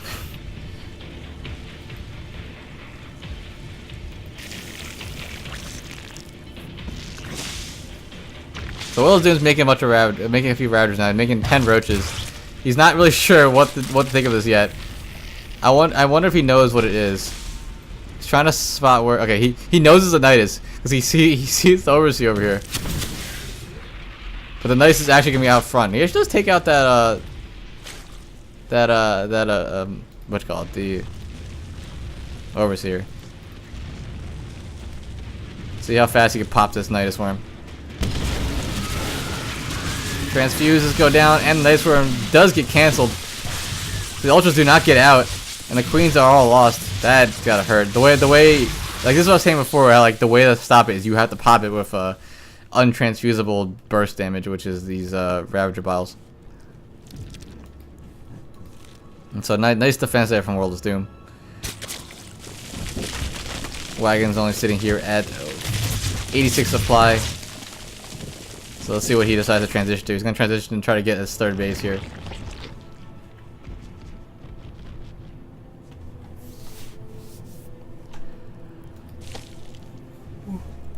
But World of Doom, I think, is thinking, okay, so you tried to Nidus me. You must not have many units. I'm going to go attack you right now with all these Roaches and Ravagers, and I think this should work out for him.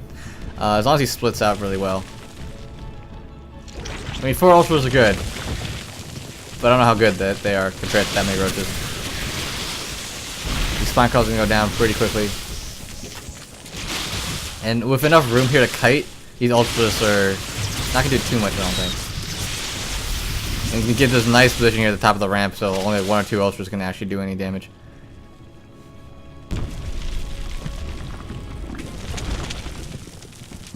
The supplies are just way in World of Doom's favor right now, just 150 to 95, but these are Ultras with Carapace.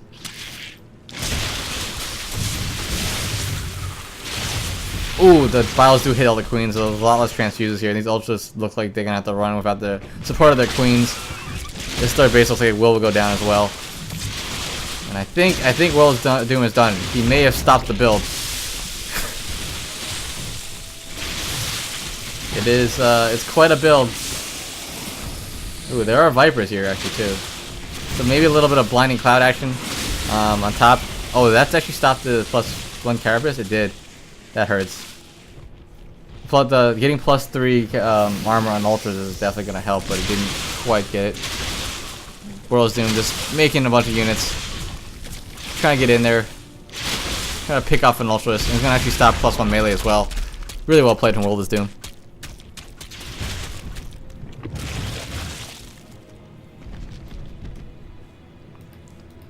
And at this point, World of Doom's sitting there. You know, he sees Wagons on 2 base to his 3. Down 20 supply and workers. He should be in good shape. He doesn't need to go. He doesn't want to fight and give Wagon the engagement he wants, right? He doesn't want to give him the fight that's up this ramp with a bunch of choke points for the for the ultras to really do their damage. So he's just gonna sit here and take his advantage where he can. Although Wagon is going for Broodlords now. That could definitely help. Clearing out some Overlords. Always good. Supply blocking Wagon. 92 of 76. Against the maxed out World of Doom. Gets a Blinding Cloud, but the problem with Blinding Cloud is you don't have Fungal to match up with it. So he just walks away from it. And see if we can one-shot some of these Ultras.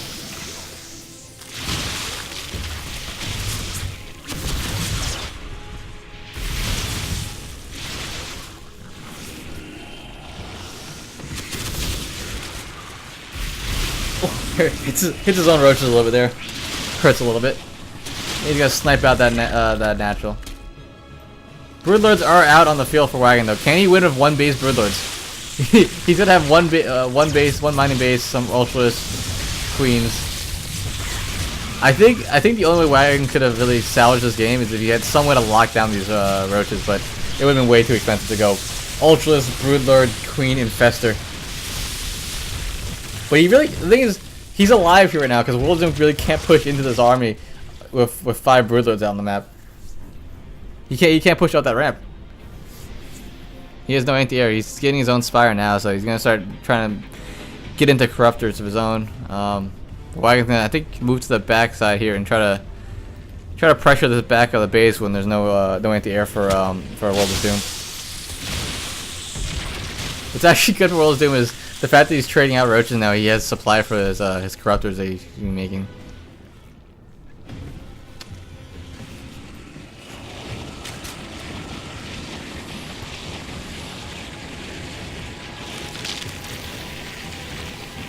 And the slow journey across the map for these Broodlords.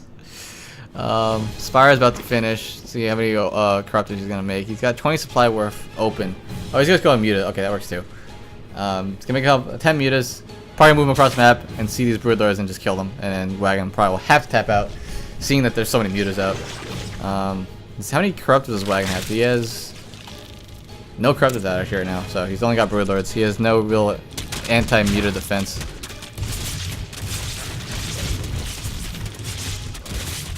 Quite an interesting army composition we got here from Wagon. Literally just 3 lone Broodlords across the map, and a bunch of Ultra Knight as Queen, Ultra Queen on his side. One of the strangest EVZs I've seen, but solid play from World of Doom, just being able to hold on. The thing about the mutas though is they can't fire on these Broodlords from far away, so the queens can actually probably take out a decent chunk of the mutas as they try to take out the Broodlords. But I think what World of Doom's gonna do is just go right to the main base and say screw it. I'm not gonna fight your army. I don't need to fight your army. You have 2 bases. You have no economy. I could just poke away at you in here instead. Pulls away the wrong muta. Doesn't want to go anywhere near those queens though. Nice little parasitic bomb action. I'll give Wagon this. He's staying alive. Somehow staying alive.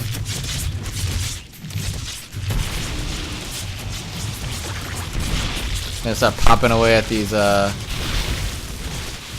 I think Wagon actually lost a Broodlord to Bile. That hurts. But now that the queens are back trying to defend the mutas, all these roaches can come in and take out these ultras that are not protected by the queen's transfuse. And looks like this will be it. Wagon has to tap out. World of Doom takes game number 9. And there we go. So I was right. Every single game is going back and forth so far. What a series. What a series.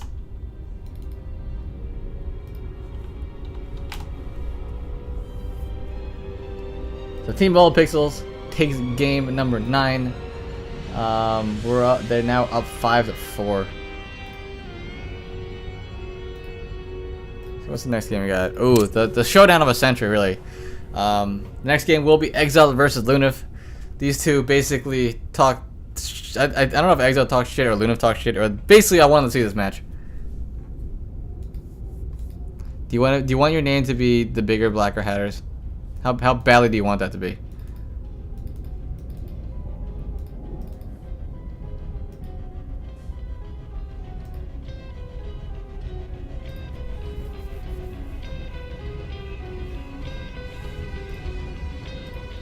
Alright, fine. We'll God damn it, we'll do this now, okay.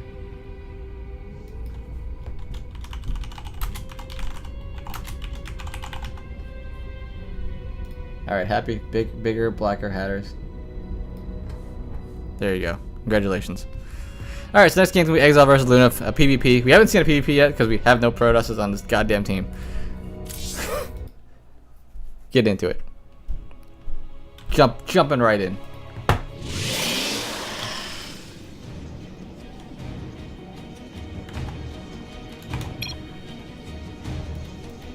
Alright, so in the top right hand corner, playing for Team Molded Pixels, it is Exile. Okay, sorry, bigger, blacker hatters. And in the bottom left hand corner, playing the purple Protoss for Team Total Havoc, it is Luneth. So let's see how these guys do. I've heard Luneth's PvP is basically going to SkyToss because he plays from Australia to the US server and his ping is awful. So he can't micro, he has to make like carriers and shit.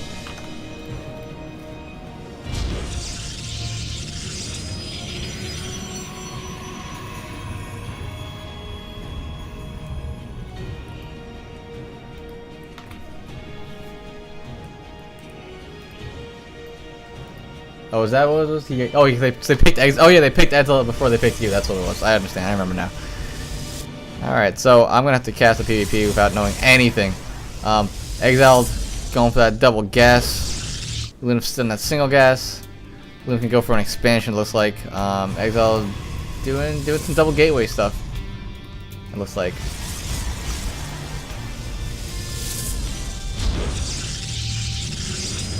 So we'll see how these builds clash. I'm not a Pro player. I don't know how they clash.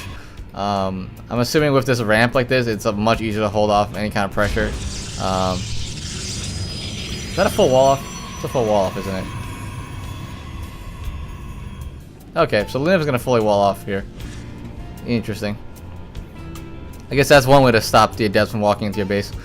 Just fully wall off.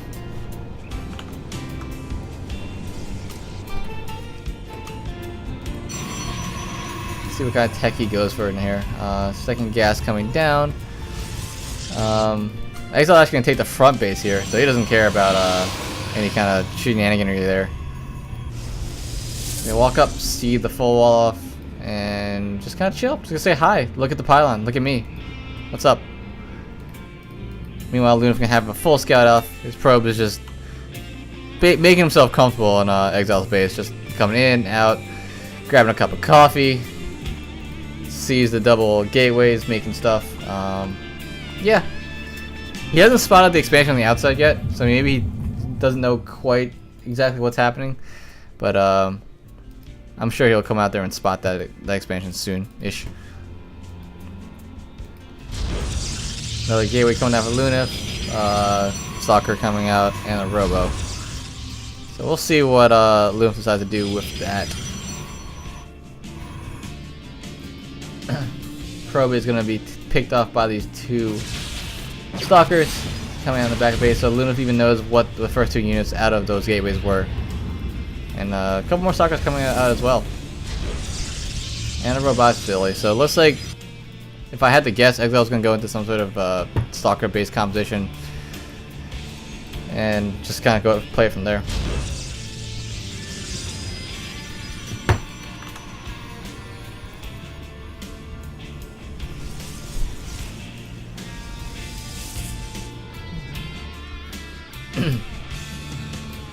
Robo is going to finish up a little bit sooner for Luna. Let's see what he decides to make out of it. It's going to be the Immortal. Alright, so if I had to take a guess, I'm not going to take a guess actually. I'm going to just let this play out. So no Stargate from either player quite yet. I was actually expecting Stargate from at least one of these players because that's just, you know, how PvP seems to look for me. But this is going to be some sort of Stalker Immortal composition for both players going into probably Blink, I guess.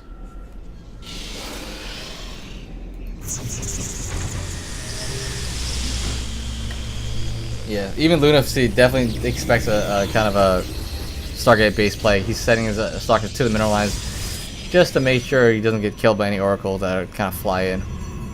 But in reality, nope, no Stargate. Here's a Stargate though from Lunif.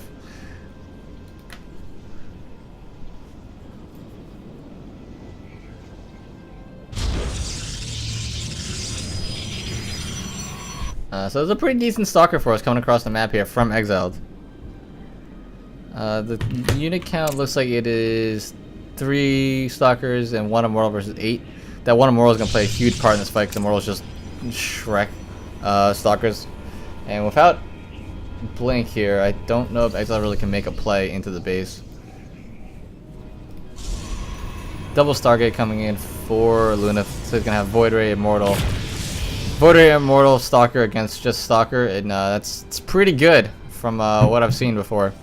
I forgot who I was watching. I think I was watching Wobulator versus someone in the Prox Tempest. His entire army was Immortal Void Ray and just destroyed pure Stalker. Wasn't even close. Blink coming down for Exiled.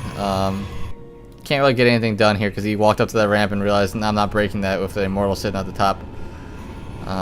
Blink Stalkers maybe a little better. You can do some harass potential. Kind of get the longevity of the Stalkers depending on your micro. And Robo Bay, so it's probably going to be Blink Stalker with Disruptors versus these Immortal Stalker Void Ray composition. Actually, did he even see the Void Rays? Yeah, he saw the Void Rays. He walked up the ramp and saw both Stargates, so interesting that he's going to go for this robotics based tech when he saw a double Stargate.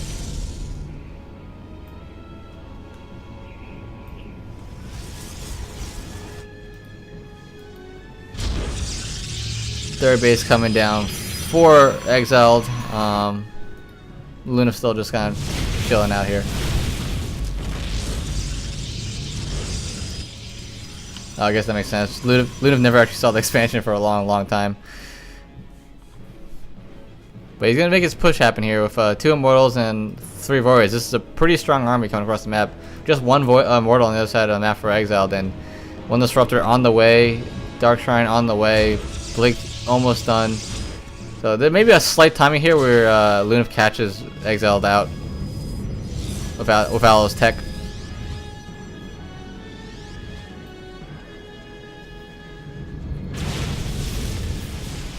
Pops that Observer, so it just gets rid of some of the vision from Exiled, and here comes the fight. Void Rays charge up, gonna take out that pylon real quick, and Exiled needs to back up, but the Disruptor does get a decent shot on one of the Immortals, but does go down pretty immediately. Actually, there doesn't seem to be enough Stalkers here. The Immortals aren't quite fighting with the army. This Immortal has 3 HP, and I think Luna has broken the front. Dark Templar is about to finish. The Dark Shrine's about to finish, and he may be able to clean up the ground arm. But these 2 Void Rays are reigning supreme out in the air. Does lose one of the Void Rays, a little sloppy there, but does take it out. Also pops the Disruptor before the ball goes off, and I think there's maybe close to all she wrote. There's really no spot for Luna to reinforce in really well. I guess it's back here. But I think if Luna just pops this pylon, that's powering so many gateways. Is there a Dark Shrine, the Dark Temple being morphed in? I don't see any anywhere. But these 2 Immortals are just wreaking havoc all over the base right now. And the 2 Immortals from Exile do pop out, and we'll sort of shoo away this push a little, but there are Zealots coming in, and Zealots do pretty well against this Immortal. Takes away all of his shield and half his health points. The pressure from Luna is just stacking, really. There's not enough anti-air here for Exile. The Void is basically uncontested right now, and it looks like Exile maybe going down, losing all these Immortals to the Void Rays.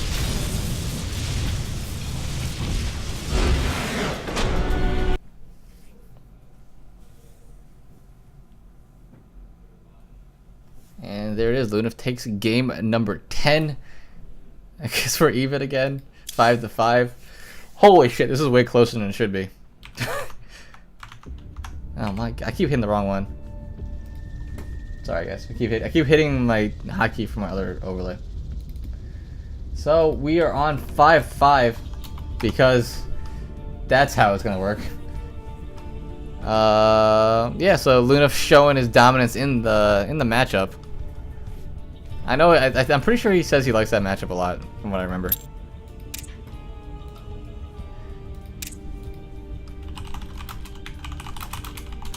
So we have 2 more replays, and then we go to the live games to end this one off.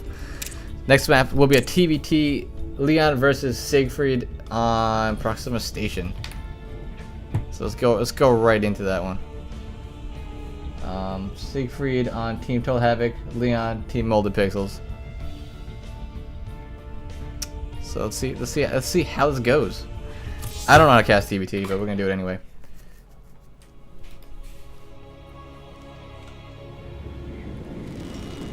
This game wound up maybe sort of a mismatch, but I'm not actually sure. Because we did this all seeding by MR, right? And Siegfried's MR in Masters 3 is at 4,400. So in the bottom left-hand corner, playing the pink Terran, it is Leon. And in the top right-hand corner, playing the yellow Terran, it is Siegfried. 5-5. This is a first to 8. I swear to God, if it goes 7-7, because I had to remove one of the series because I don't know where Pt2 this game is. So if it becomes 7-7, we're just gonna call it. We're gonna have to have a tiebreaker somewhere. Yeah.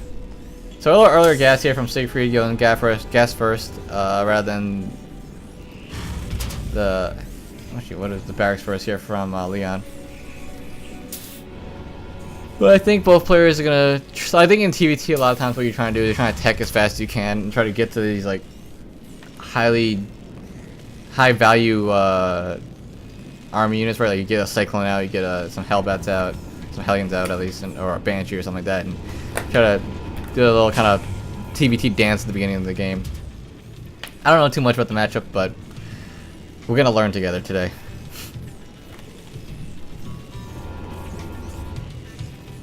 In the end, Siegfried has a little more gas. That's what I got from this so far. Both gonna go open up the Reaper. Spot what the other player's doing. It looks like Leon's gonna go for a Reaper expand. I think Siegfried may be doing the exact same thing. I like how both Terrans always seem to go mine a mineral field first and then build a command center. I guess it just times out better. I don't know.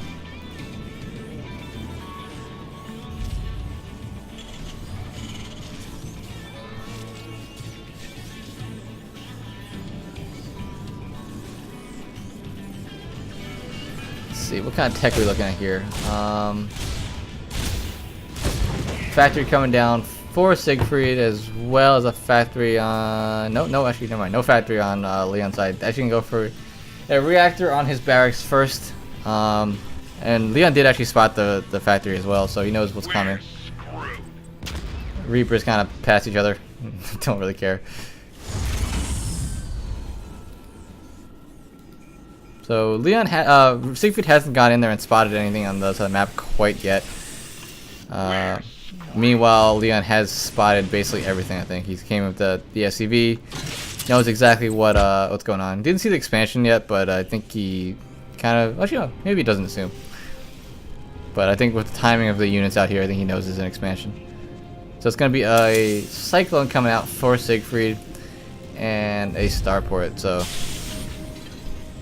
the tech is definitely in Siegfried's favor. There's only a couple Marines on the side of the map, and with 2 Reapers, you could actually just kill the 2 Marines and the 1 Reaper with the right micro, I believe.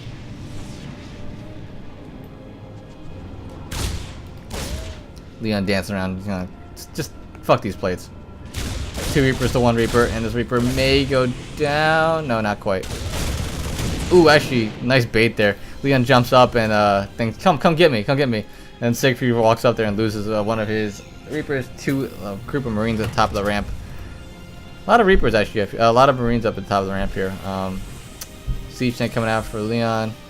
Starport about 3/4 done. What's going on? Where'd that Cyclone go that Leon made? I mean that Siegfried made.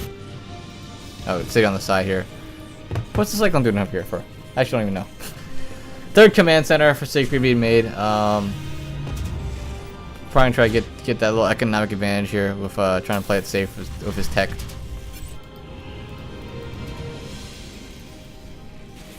Siege tank as well coming down for Siegfried, so it looks like we're gonna go to a macro game here for sure. I thought the cyclone, I guess the cyclones here are really just for any kind of drop defense, maybe. Not really sure. Ruby's gonna come in, pop in, see the siege tank, and run away. So how much did he spy? He didn't see the starport in the back, but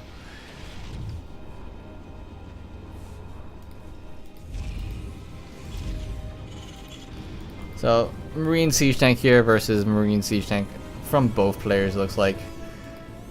Cyclone just kind of still chilling back here, waiting for a drop or something, I think. The big advantage, though, I think Siegfried has his third command center, and Leon just has not gone for one quite yet. So Leon may be going for a bit of a push here off the 2 bases. Siegfried's going to drop a scan, see if he can spot that third command center. Because he didn't see one at the lower ground yet, so doesn't quite know exactly what Leon's plans are. But seeing that many Marines, seeing that many siege tanks, I think he's expecting something to come because he hasn't seen the third command center quite yet.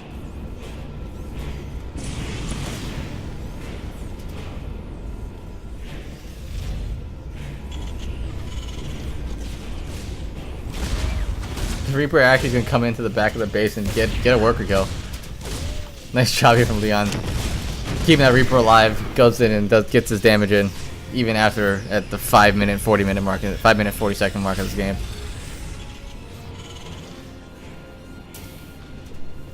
So command center is landed for Siegfried, so this should start becoming a economic boom for him. He's got the third command, they got 3 command centers to Leon's 2, so he should be able to make more workers, get more economy, you know, get his army set, macro up at a better pace. Leon's still kind of chilling out with his army here, not really doing too much. Fully saturated at both bases, mostly. I think he's just waiting on the timing for a push for him, if I had to guess.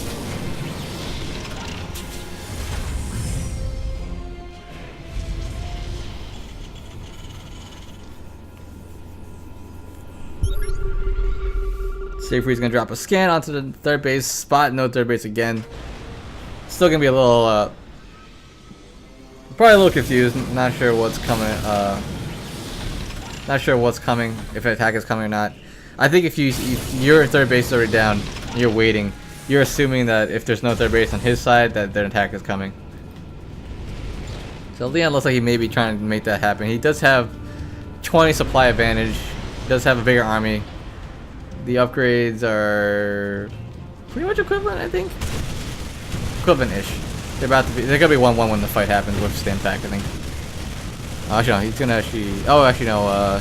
Siegfried will have 1-1, and Leon may just only have a +1 attack. So let's see if Leon can hit this timing. So I think if Leon actually went a little bit earlier, he would have hit a timing before the +1/+1 was finished of Siegfried's, and he could have done some damage. This is a pretty scary army. That's a lot of Marines. And supply is heavily in Leon's favor, but pressuring into 3 siege tanks is not an easy proposition. But there's so many more Marines here for Leon.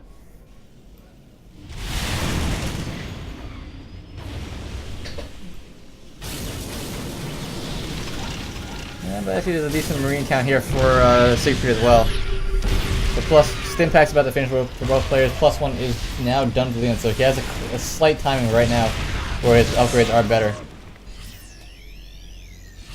Let's see what it kind of looking like. There's 43 Marines to 28 of Siegfried's, but there is 4 siege tanks to 5. Actually, I don't know. It's more siege tanks for Leon as well, but actually, I don't know. I can't tell.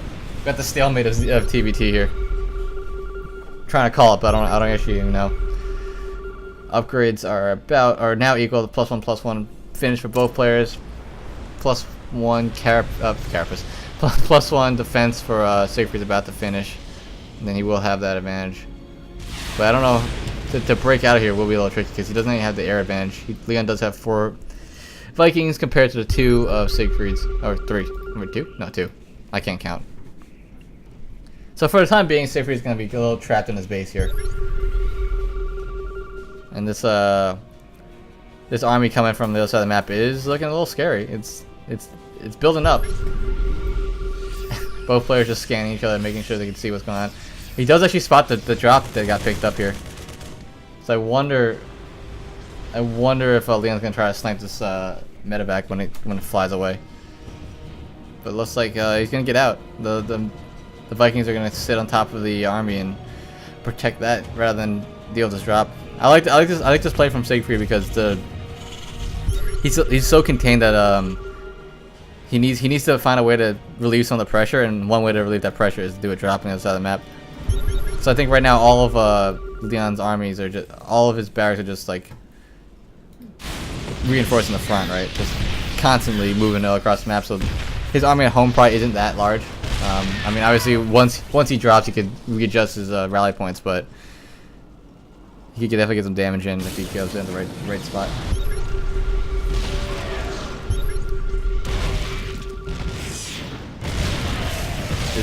This is dicey here for Siegfried.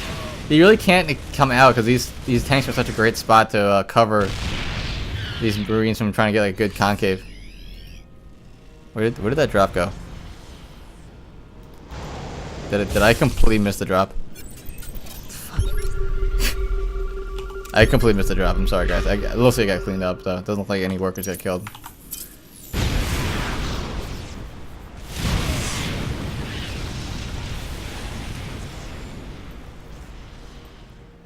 But the air army is getting a little scary here for Leon. Leon's got 5 to the 2. Siegfried hasn't really increased his Viking count at all, and now we can just start one-shotting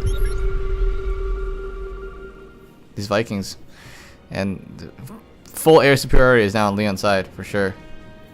Siegfried does definitely have the upgrade advantage, but well, actually Leon's gonna back off. Interesting. Not what I expected. Because he had a great chokehold on him for sure there.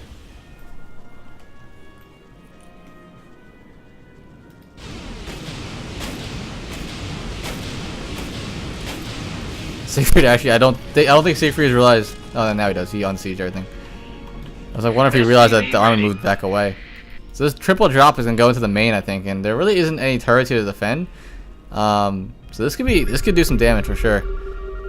And this is quite a large. Yeah, he just scans the front, make sure there's no army here waiting for him. Where are these scans going off? Oh, he's scanning the bases, make sure he knows where his army's at. He doesn't see the army yet. Still, Siegfried has not. He's not hit his mark with the scans quite yet. Leon's scanning up here. I'm gonna stay zoomed out just because TBT is this fucking crazy positional game.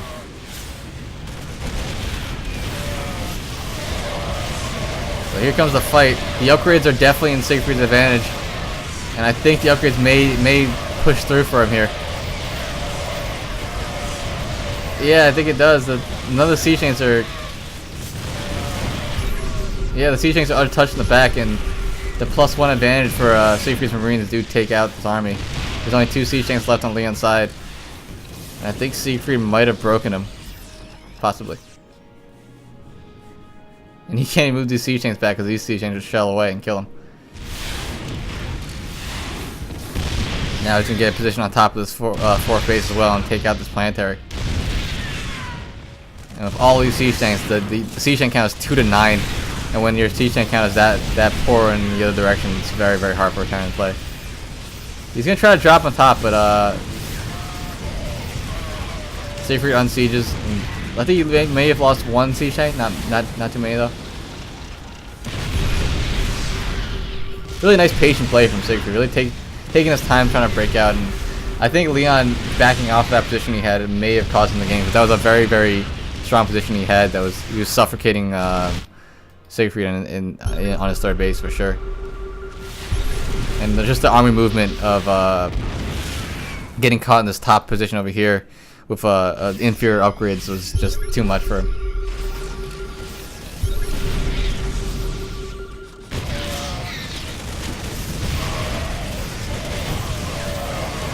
And now it's 2-2 to 1-1, and that's 2-2 Marines versus 1-1 Marines. Pretty good. Siegfried's gonna just A move to glory.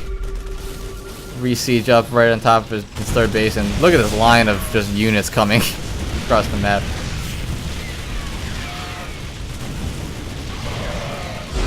There it is. Siegfried takes game number 11.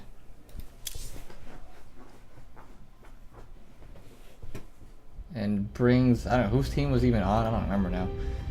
Siegfried on Team Total Havoc and gives Team Total Havoc the lead once again. How many lead changes have we had? Jesus. Alright, let's see. We have one more. We have Lumia versus Nano. And then we go into the live games that close this one out. And how many live games we have? We have 1, 2, 3. 3 live games. Yes, 3 more live games after this. Wait, 1, 2, 3, 4, 5, 6. 1, 2, 3, 4, 5. Yep. Alright, cool. One more game. One more replay game at least.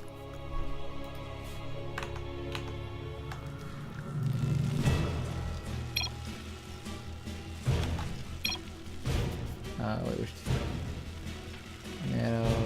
What's that? Lumia's at 6. Alright. Alright, in the bottom left hand corner, playing the red Terran. It is All Inspirations Lumia.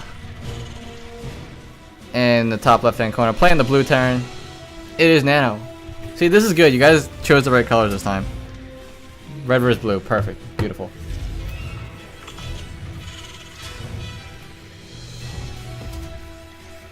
This series is way closer than I was ever going to expect it, honestly. I'm not going to lie, I thought it was going to blow out in one direction. I don't know which direction, but I thought it was going to blow out in one direction.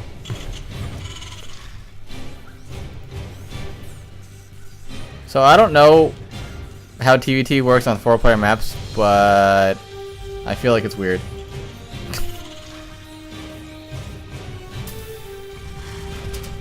Lumia, a very good player. Did he play? He played a best of 9 versus Ultras, right? That was Thunderdome, and he won 5-4. So he knows a lot of ways to win, right? He's got builds on builds, right? So see what he pulls out in this game. Nano, man of passion, definitely plays a lot of games. Definitely works hard on his game. Recently got the diamond, I believe. So we'll see how they do.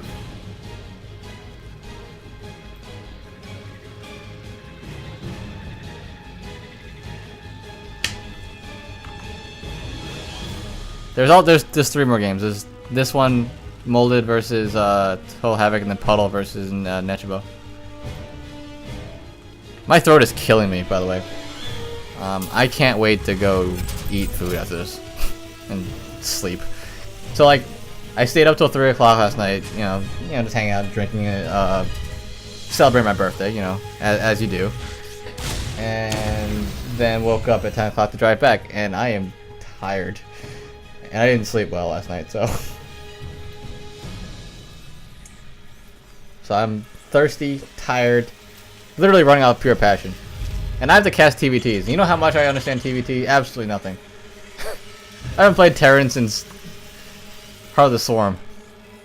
And even then, I was playing Terran at like a plat level.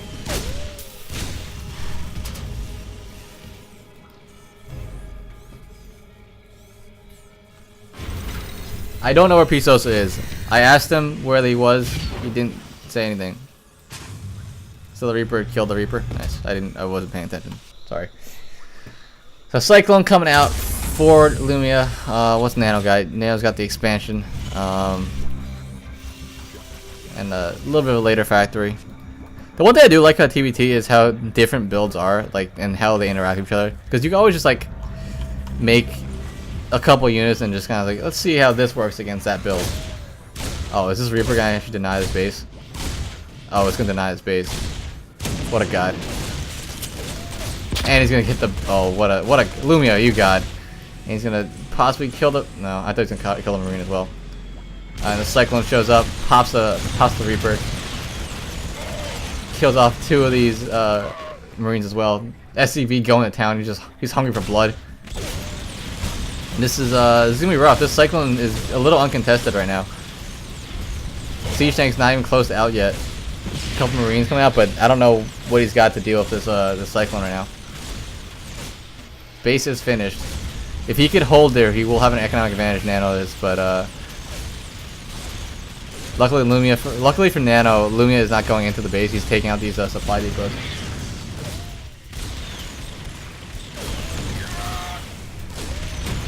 Siege Tank does finish, but it looks like he's gonna get focused down real quickly by this. But Cyclone does take it out. Cyclone's still alive. The Marine trying to kill the Cyclone. It's got 11 HP left. And just raining havoc on it. Does finally take it out. The SCVs have a citizens arrest and take it out.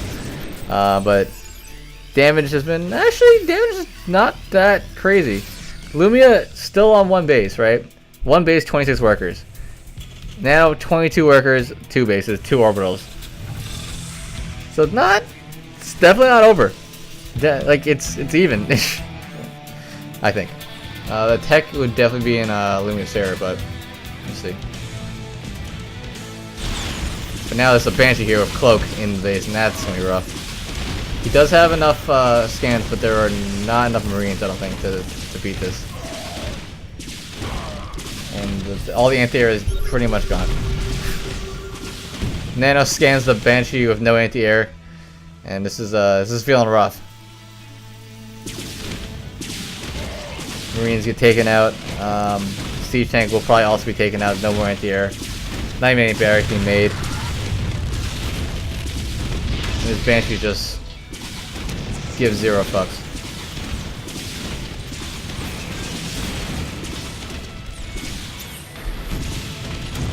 Oh, nice little tank micro here with the medevac to keep it out of range of the Banshee's killing. I feel bad for this medevac, just like trying to heal these SCVs as they're being shot at by a Banshee. It's rough. How many kills does Banshee have? This Banshee has 21 kills right now. It is a god of a Banshee. That was 20 workers killed, and a siege tank, and like 7 Marines, I think.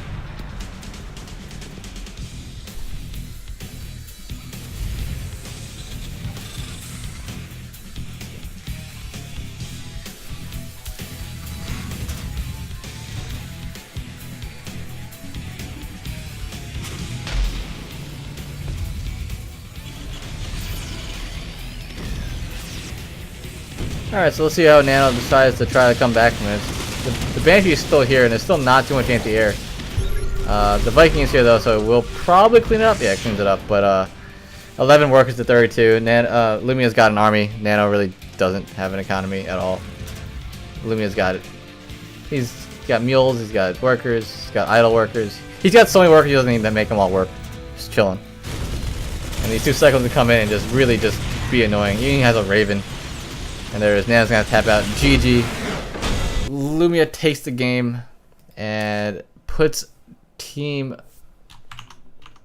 Molded Pixels. Right? Who's on whose team? I don't even fucking remember. Oh yeah, it puts. Oh wait, Total Havoc. Oh yeah, okay. So puts Team Total Havoc on match point, right? Yes, that's what's going on. So 7-5. So, in order for this series to continue,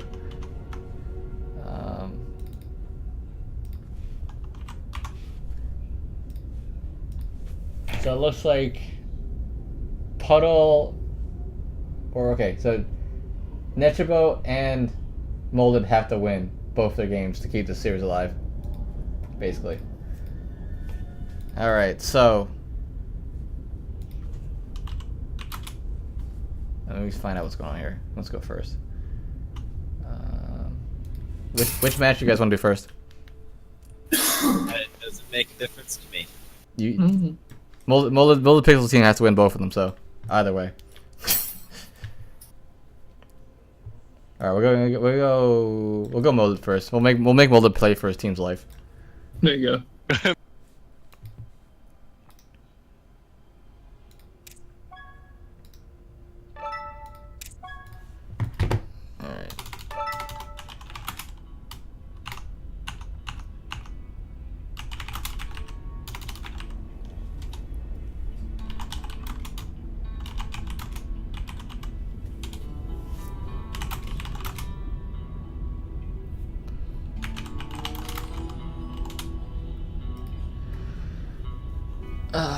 Wait, is this another TBT? Fuck me.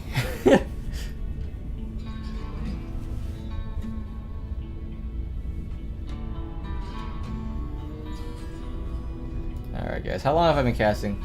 2 hours straight casting? Whew, alright.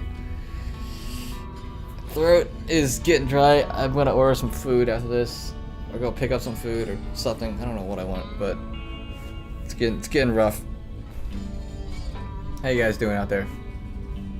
How many viewers are we sitting at? We sitting at 20? 19? Nice. I like it. Yeah, give me that Twitch affiliate Twitch affiliate view numbers. If this stream stays at like 19, 20 viewers, I'll average over 3.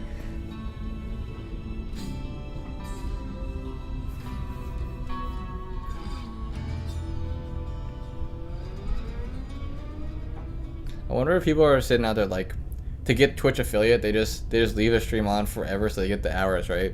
And then have 3 computers logged on watching it forever.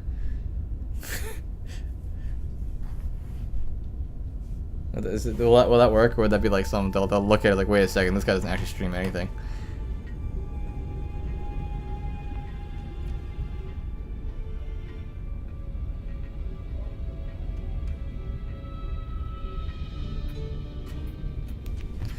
Alright, let's see what the map is.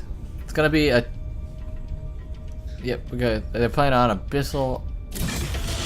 Let's see... Abyssal Reef. Cool beans.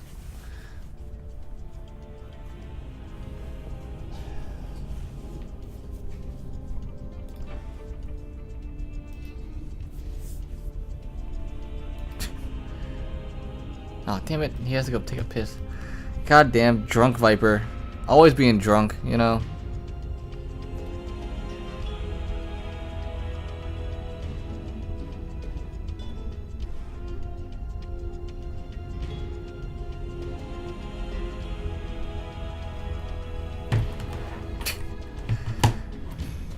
Oh, man. What am I gonna get after this? What kind of food would you guys... What should I order? What should I go get? Because I'm not cooking anything. I'm way too lazy. I feel like, I don't even know. I want like a burger right now. I feel like I deserve a burger. I've been eating so shit the last couple of days, just like... So like I drove down to a Sidestone Cup, and just like you get, you know, rest stop food, and it's just gross shit. So like the last couple days I've been eating awful.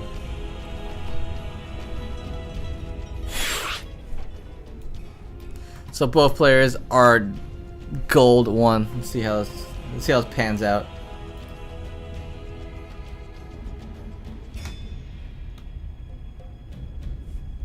Alright, looks like both players are ready. Let's get it on. Another TBT. Because, you know, why not?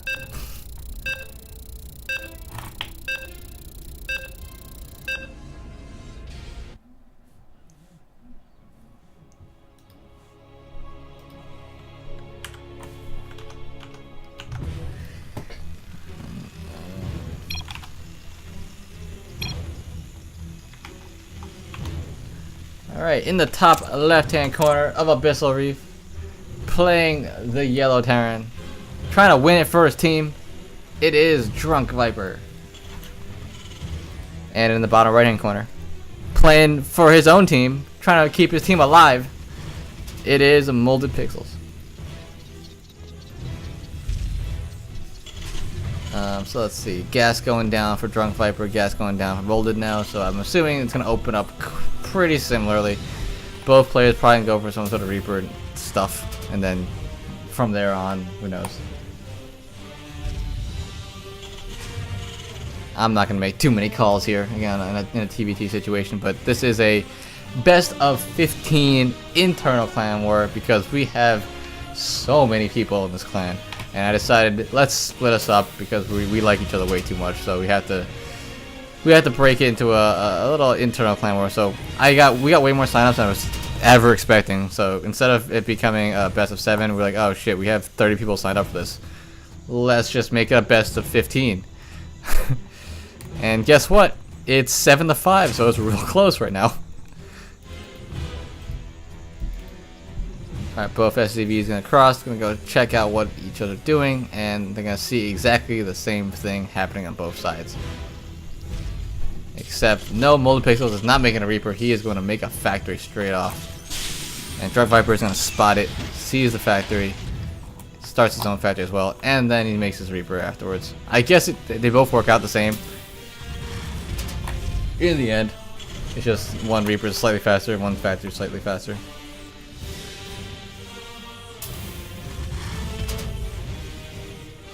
But besides that, pretty mirrored builds mostly.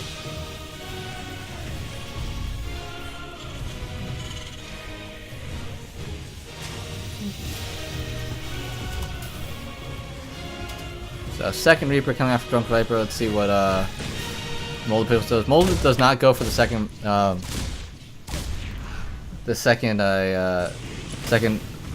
I saying? Oh, second Reaper. He's actually gonna go for a reactor on top of this barracks, make a cyclone as well. Both players making a cyclone actually. I just realized how bad this looks. Green versus yellow on this map looks awful.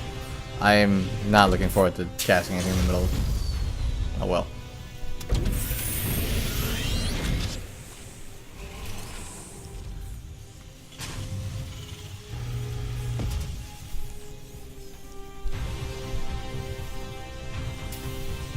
I'm gonna like paste a color wheel somewhere and just tell people like you have to play something on the other side of the color wheel. If we go to Abyssal, we have to play something else. Alright, so Molded's gonna keep making cyclones. Drug Viper instead going to go with a Widow Mine. So both players playing pretty defensively though. Neither player is gonna really go across the map and push with this army yet. They're both trying to feel each other out a little bit here, just kind of like. Alright, I think you're gonna attack me, so I'm gonna chill out back here and wait. Interesting enough, Drunk Viper is gonna go for a Raven. Raven missile turrets, Raven auto turrets very, very good now. Just their ability to just get damage done so fast is really, really strong. You just drop them in the back of the middle line, you kill like 3-4 workers, real easy. Everything is being danced. It's a dance party mode space, just everyone's having fun. So Molded's gonna go for a Cyclone drop, it looks like. Could be pretty powerful. Depending on how much army is left over in Drunk Viper's base. And I don't see like there's that much. There's a single Cyclone and a Raven. And if the Raven moves across the map, this could do some damage. But I think the Raven's gonna sit here and wait. So I think it'll be okay. He's going to drop these 2 Cyclones, and I'm assuming what's going to happen is immediately after he drops these 2 Cyclones, missile turret comes down. Reapers do not do very well against Cyclones. These 2 Cyclones are doing plenty of damage. This Raven has to get something done. Actually, he's going to lose the medevac there. That's pretty big. The targeting on the Cyclone not great. Could be targeted the lower one, but these Cyclones are not going to get out since the missile the medevac was killed by the Widow Mine. So in the end, loses 2 Cyclones. Drunk Viper loses 2 Reapers, and workers are still pretty even. 27 to 24. Both players have their expansions up. Oh, actually, no. Mold Pills doesn't have an expansion up. Never mind. I lied. So the advantage here for Drunk Viper is he has his expansion done, and Mold is just starting now. So we'll see where this game goes from this point on. Does look like Drunk Viper is going to continue on with this mech style play, making some cyclones, making more factories. This small drop here is going to get a couple worker kills, not too much, but shoot away by the siege tank.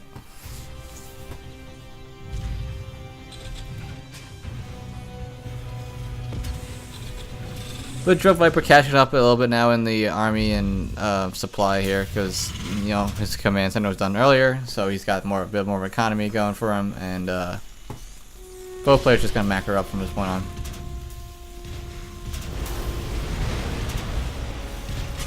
double missile turrets going on here. Doesn't want any more drop shenaniganry in the back here. I like that. You know, you're not God, right? You could drop 2 missile turrets and not be too disadvantaged by the loss of minerals at this level of play.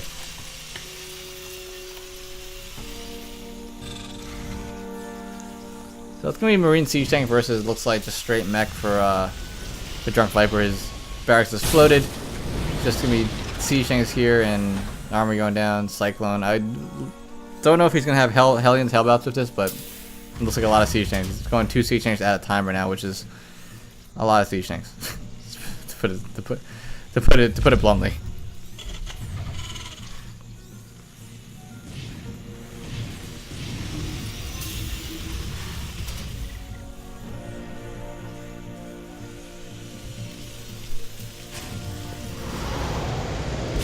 Third command center even being made from Drunk Viper here. So he's really going to try to push his economic advantage he has. The army isn't quite very large. He is supply whacked right now, which is kind of hurting him. What's a little scary to me is he really has no anti-air at all. I guess he has the Vikings, but like just really Cloak Banshee come in and murder everything. But I mean, no one really goes Cloak Banshee after the fact, right? It does seem like his entire army is siege tanks right now, though. There's no real kind of like mineral dump. Usually, a mineral dump for a mech Terran is like a bunch of Hellbats or Hellions for run-bys and stuff. But I haven't seen too much of that from Drunk Viper yet.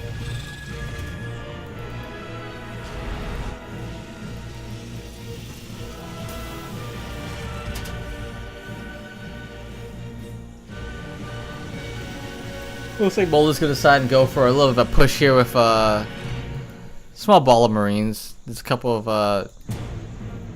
medevacs going to the side here. I'm not sure where these guys are going right now, but they're going to the side. Gotta sneak. I guess they're trying to sneak around this this sensor tower. I don't know. But I think Marines alone not gonna do too hot against this mainly siege tank composition from Drunk Viper. Because if you walk up this ramp, it's just gonna get shredded by both these tanks. And there goes one shot. That Reaper is not happy about everything that just occurred. Gonna pick up and try to drop into the natural. These 2 Vikings here will shoot away, possibly. He's gonna commit to the drop and only get 2 of his Marines out. That's gonna hurt. Ouch. Yeah, and that drop basically does nothing. I don't think Molded's even seen the 3rd base yet either, so yeah, he hasn't seen the 3rd base yet, so he doesn't know where economically he's sitting. But trying to push pressure into this natural is getting really dicey for him. There's really no good way for him to push up in here. Drunk Viper has the air advantage and has the ground advantage here with the siege tanks and the positioning. Ooh, he loses the siege tank from the scan there. Drunk Viper just playing this real solid. Knows exactly. He doesn't need to do anything fancy. Just sit there, wait for Molded to push into him, and get pressured out. So that push from Molded really doesn't do too much for him. Supplies aren't too bad though. Molded does have a larger army. There's less workers for Molded, so his army is a little bit larger comparatively. But most of it's in Marines, and Drunk Viper's army is mostly siege tanks, which is much more terrifying. Although what's dangerous about Drunk Viper's army is he has a very positional, like, unsiege army. I mean, because it's all siege tanks, right? There's definitely a possibility of him moving across the map, getting caught on siege, and losing everything to a much weaker army. With Molded, there's a little bit less of a chance of that happening, or in that drastic of a fashion. Sure, he could get caught on siege, but he'll still have a bunch of Marines with stim.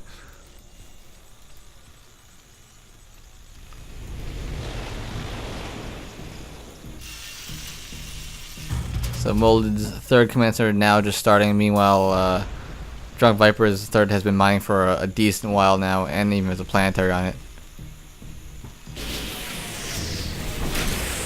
Drunk Viper just dropping the Vikings for fun. I don't know, you're just trying to unsiege the siege tanks. So this is a almost purely Viking siege tank army right now. Definitely a scary army. But like I was saying, it can get caught out in the middle of the map, but it doesn't look like Molded's really doing too much of his army out in the middle of the map right now. So he has to be able to spot this army coming in and get a jump on it before it gets sieged up. Because if it gets sieged up outside his third base, it could be lights out.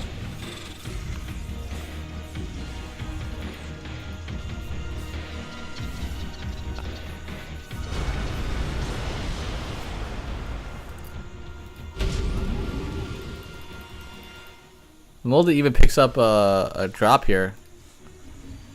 I don't actually. He doesn't see it. I think that was just outside the scan range. Game paused.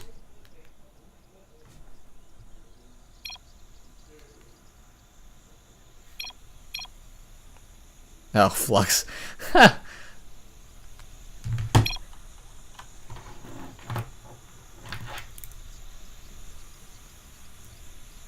I used to really like Flux, and then I realized how fucked up it makes my games look. I'm like, ah, damn it, I can't use this.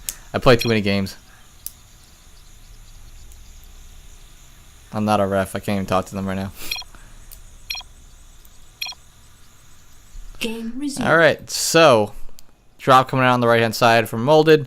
He's gonna try to push into his main. Doesn't even see a third base yet. He's gonna be very sad when he gets there and finds a planetary. But he won't be nearly as sad as when he sees this army hit his third base right now. Oh, and the siege is... Ouch. I wouldn't mind though. Oh my god, the Marines... Oh my god, everything died. That was a rough engagement there for Moldy. He tried to get in there and kill the siege tanks, but there were just so many behind. That's 8 siege tanks? Yeah, that's a little too many. He even loses the command center to the Vikings. So this is looking rough for Molded.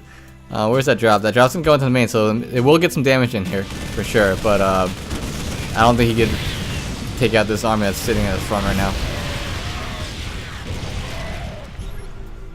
Really has no way to deal with this many siege tanks.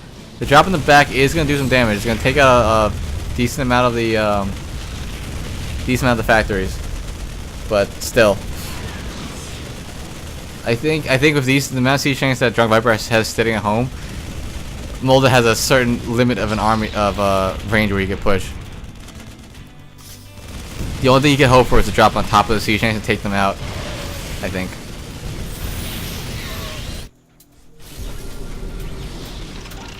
But at least Molda can't really. I mean, Drunk Viper can't really push into this right now, right? Because there's 3 siege tanks here. He's gonna lose one. To take one out. The siege tank count is dwindling a little bit here.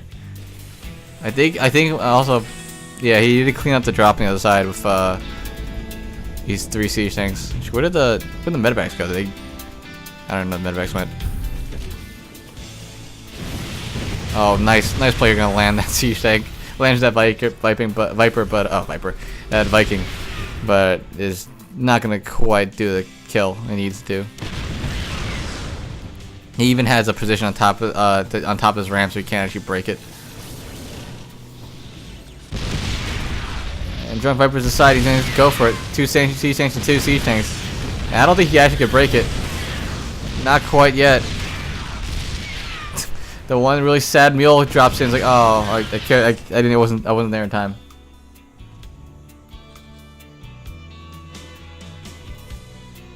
But yeah, this is a scary army coming from Drunk Viper. He was still making units back at home, so he's got another 4 siege tanks and a cloud of Vikings. No third command center for Molded. His main's mined out. His natural's pretty close to mined out. Meanwhile, Drunk Viper's got his third fully mining. His natural's got a decent amount of mining on it as well. So this may spell disaster soon. Gonna try to get a position on his left-hand side, we got below this ramp, which is actually a pretty good spot if you ever play Conserg on this map as well. It's a tough spot to gauge onto because you have to run around the rocks and down.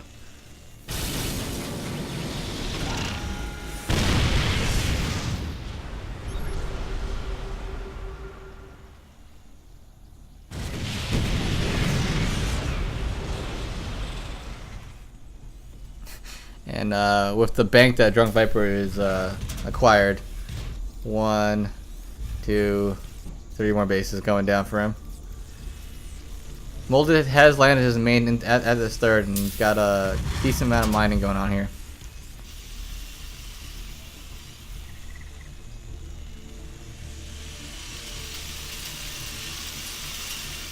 We have both players kind of sitting in a standstill, chilling out, sitting on their 40 APM, not sure what to go.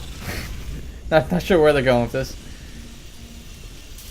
I think at some point, Drunk Viper is going to just say screw it and push in, but he did just build 3 more bases. I think he's going to come in and try to pressure this fourth base again. Yeah, because sitting on this position really doesn't do anything for him.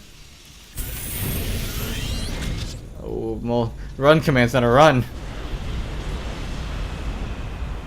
Oh my god, look how fast everything dies when you have... That command doesn't go down with all those Vikings. Ouch. About time to choke out Molded Pixels here. The army that's coming in from Drunk Viper looks a little impossible to kill. I'm not gonna lie. With just Marines, to break that many siege tanks, you need something else, or a really good Marine split with a lot of very good upgrades. But it's 2-2 armor versus 2-2 bio.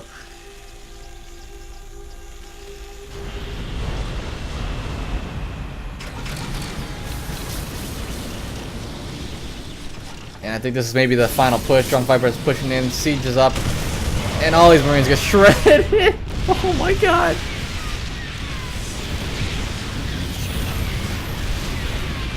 That looked painful. And it looks like this Orbital Command is going to go down as well. I think at this point, Molded down at 50 supply, really doesn't have anything going for him.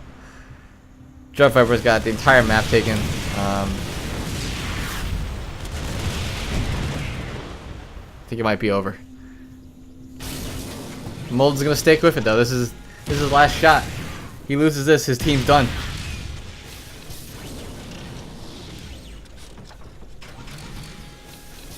Although Drunk Viper is floating $1 billion. He's at 5K right now. I'm gonna pop this last siege tank, I think, and I think maybe... Oh, no. That siege tank won the fight. Never mind.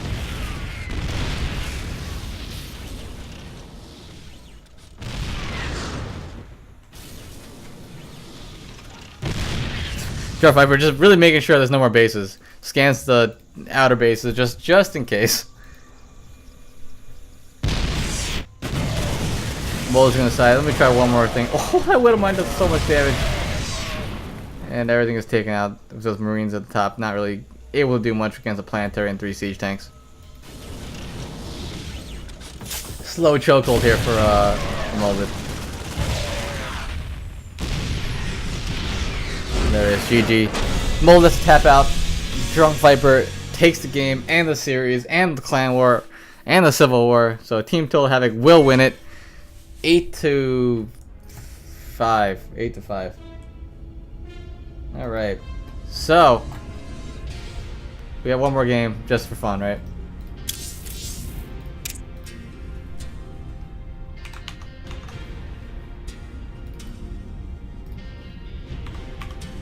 Last game we're gonna play Puddle versus Nichibo. Where are you at? Where are you at? Where are you at your base?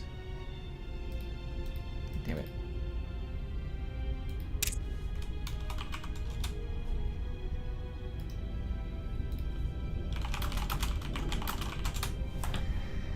So congratulations to Team Total Havoc. They have taken the Civil War. 8-5. We're gonna play the last game for fun anyway, because why not?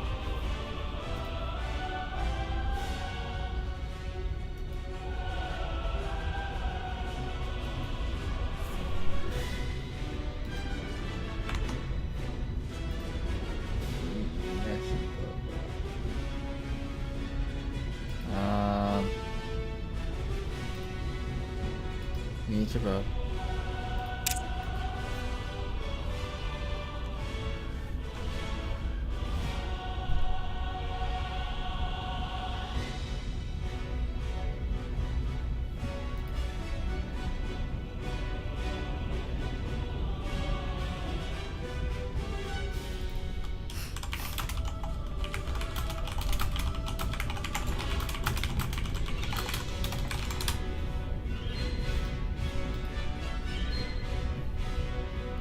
Alright, we're trying to get this last game set.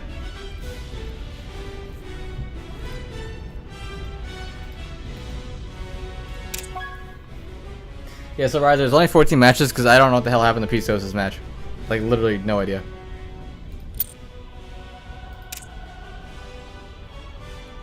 Yeah, Pt2 wasn't here, he didn't play his match. I don't know what the hell Sienna is, so... They didn't give me a replay, so no match. Unfortunate.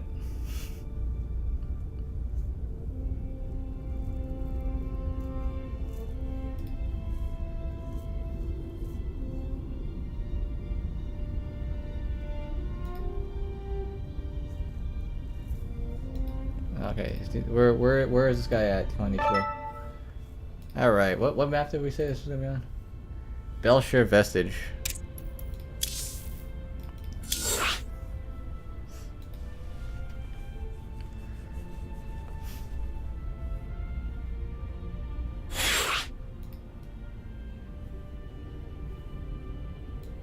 Good, I don't have to actually cast the TBT anymore.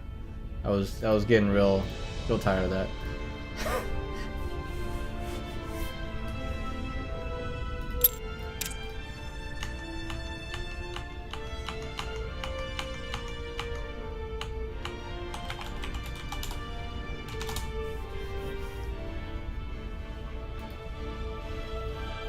Puddle's ready. Nichibo ready.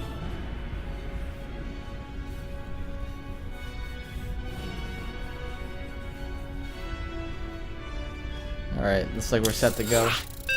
Last game of the night, guys. I'm glad you have joined me here to end my voice.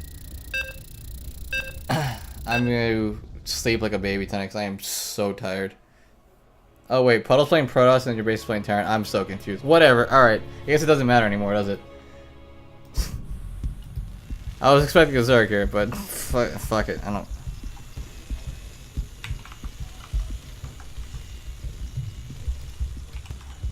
Alright, well, in the bottom right hand corner, we have playing the blue Terran. It is all in your base.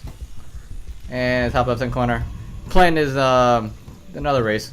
Playing Protoss. It is Puddle. Oh shit. So the series is already set, right? We already won. Total Havoc already wins. But you know what? We want to play this out anyway because it's just fun. So let's see what these guys do. I'm expecting some Xinyan from Puddle for sure. I thought it was gonna be a Zerg, but nope. I thought they were gonna play ZBZ. But I guess in the end, if it doesn't matter, might as well play Terran. Might as well play Protoss, right?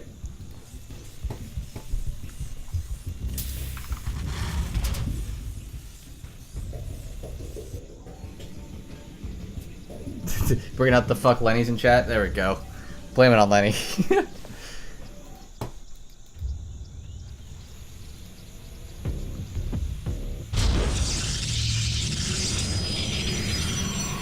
Alright, so one gate Nexus from Puddle up against a Reaper expand? Reaper. Oh, Reaper. I don't know. Yeah, there's a Reaper expand.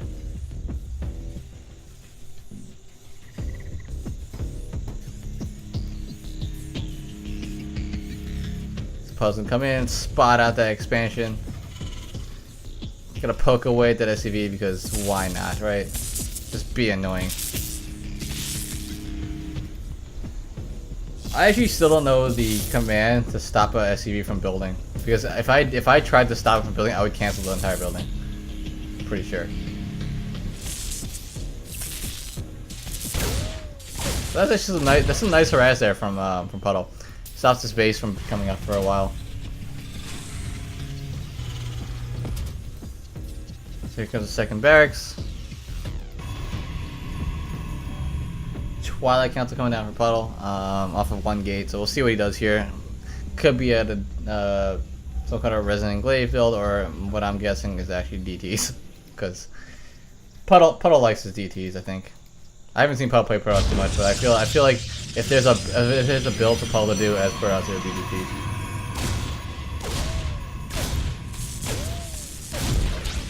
And this Reaper to come in and do a lot of damage, because I don't think the Militia Core is out yet. Okay, it's being built down here, so he will actually take it out. He'll just immediately hit that Photon Overcharge, bam, it's gone. Let's see, so Twilight Council is finished. What does Puddle build off the Twilight Council? Oh, he goes for Blink. Okay, never mind. I thought he was going to go for DT. So maybe like a Blink Stalker push versus whatever your base does. Which would be kind of interesting, because I haven't seen a legit Blink Stalker all in since like HOTS. Like a really, truly good Blink Stalker all in.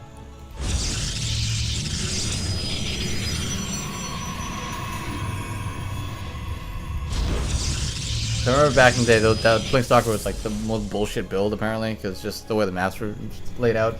You need like a bunker in the main, bunker in the natural.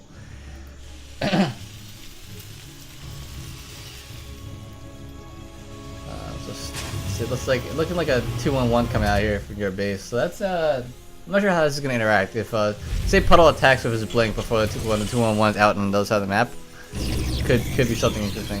Not really sure. I'm not sure how the interaction will come out. 2-1-1 as a build against Protoss is a little bit different than against Zerg.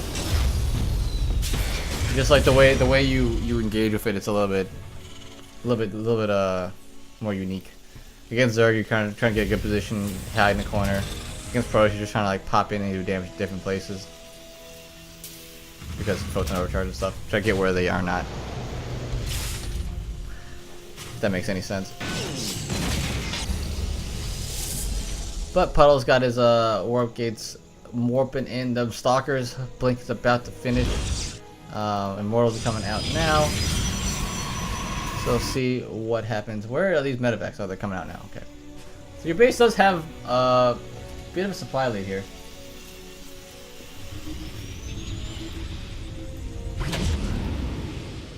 First medevac is out. Second one a little bit delayed. A little bit of a supply block issue, I think. But it does eventually come out, and this 2-1-1 will commence with a double drop.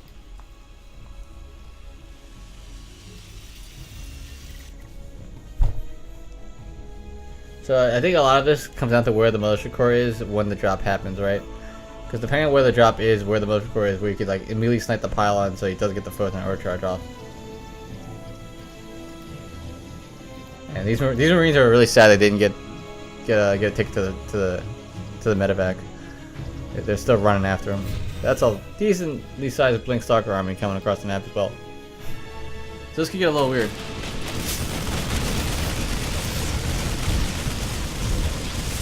So this pylon will go to be taken down, I think. Yeah. This pylon is going to be focused, possibly. Alright, it's going to focus the Militia Core down, which is. I don't know if it's the right choice there.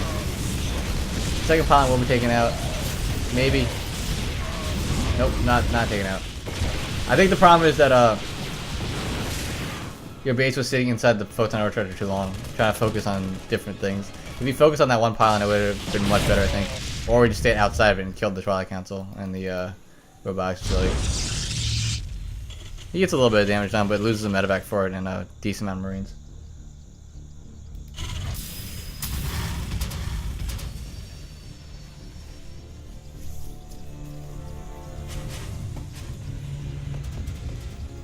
And this push that's coming across the map could be a little scary. The army supplies are about equal. Your base has a little bit more, but there's one siege tank here, no bunkers, and it's just Marines. There's no Marauders to deal with the Stalkers, so this could be dangerous. This third base may go just straight go down. I don't think your base could fight without the siege tanks there. Yep, see, the command center will go down, and these Marines are going to have to prepare for this push. Siege tank will be doing some pretty good damage, and the Stim Marines are there. A little Blink split is pretty nice. I think he will be able to clean this up. Siege tanks are very good now.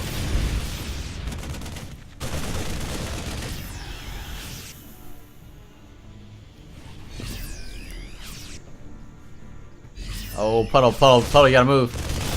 Ooh, this could be dangerous. Can't lose that war prism with 2 immortals, and it's a big loss if you do. Nexus coming down now for Puddle. Third base is being rebuilt for their base, so I think we kind of reset a little bit here. But this drop into the main can also do some damage again. Puddle definitely behind the workers and army. A little bit in tech as well, I think. No upgrades from, meanwhile, +1, +2 is coming up for your base. Although, he has to be very careful with his medevacs. Oh, nice blink to catch that last medevac, so your base will lose his entire army for that. And I think he got 7 workers there, so not for nothing, but loses his entire army.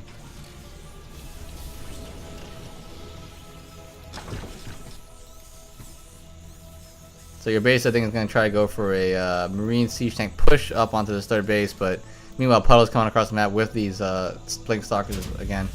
And there are no Siege Tanks left over.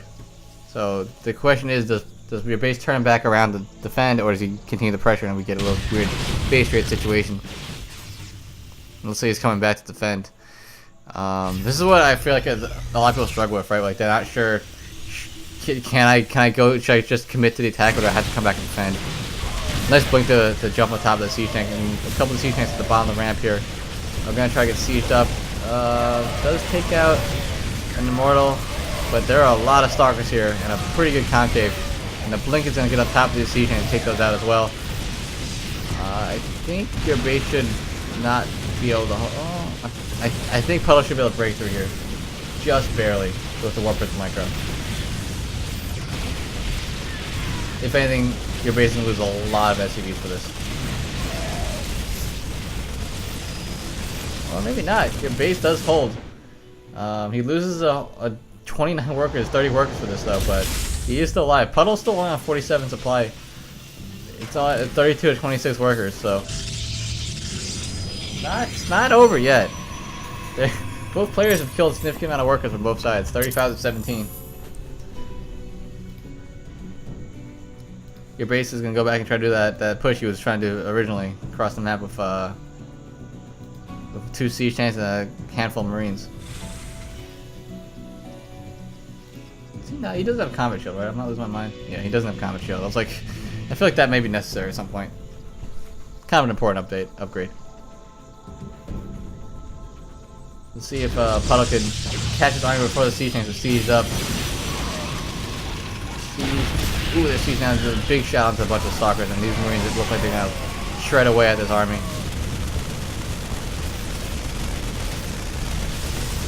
Third base, let's say it will go down. And your base is pushing through here.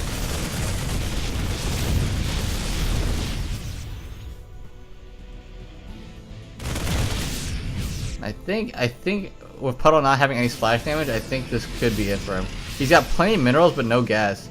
And there really just is nothing for him to deal with this many marine and siege tanks with. Like, just pure gateway zealot stalker is not going to be enough with medevac on top and siege tanks supporting.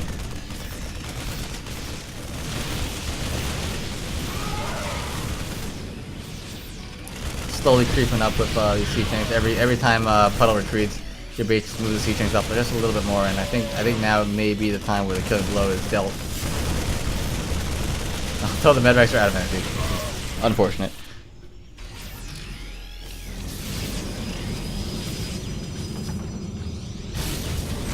Ooh, that's a pretty nice blink. Does take out one of the stalkers. Dangerous blink though as well, because all the marines are still close by. They were a little out of position, but they were close by enough that they could stim on top of them. And it looks like the blink stalker micro might be great, but I don't know if it's that enough. All these stalkers are very, very low. And I think this should do it. I think your base has taken the game. A little bit of redemption for Molded Pixels. Bigger, blacker hatters. The stim on these marines though, just really, these marines are stimmed to death. But Puddle's not giving up. He will take the siege tank out if it's the last thing he does. And it may be the last thing he does. Still stimming. All I do is stim. There is GG. Puddle taps out. Your base takes the game, and I believe that will do it for us. Don't have scoreboards correct. So 14 games later, we have it. Total Havoc's team wins 8-6. I don't know where Pisosa went and Sienna, so if you ever find them, publicly shame them for not being able to play their games. But yeah. So guys, thanks for playing. Thanks for watching. It's a lot of fun. I'm tired. I need to get some food. Yeah. So, Team Total Havoc, congratulations. I don't know what we were gonna do. We'll just have bragging rights till the next one or something. I didn't have an actual plan for the end of this, but that's what it is now. So let's see. Anyone else? Is anyone streaming right now? Let's see a little host action maybe. Are you streaming right now? Are you playing StarCraft though? You better be playing StarCraft. You're not streaming right now. Oh, now you are. Alright, fine. See you guys later, guys. Everybody go into this channel and just berate him for not playing StarCraft, okay? That's the plan.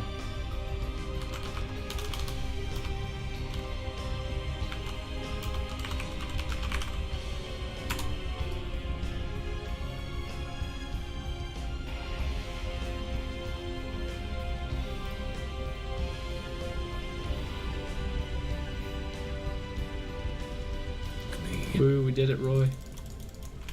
What did we do? My friend hosted me for 29 viewers. GG. Dink. But they're all StarCraft viewers, so we'll see. We'll be here for 5 seconds. I don't know, they might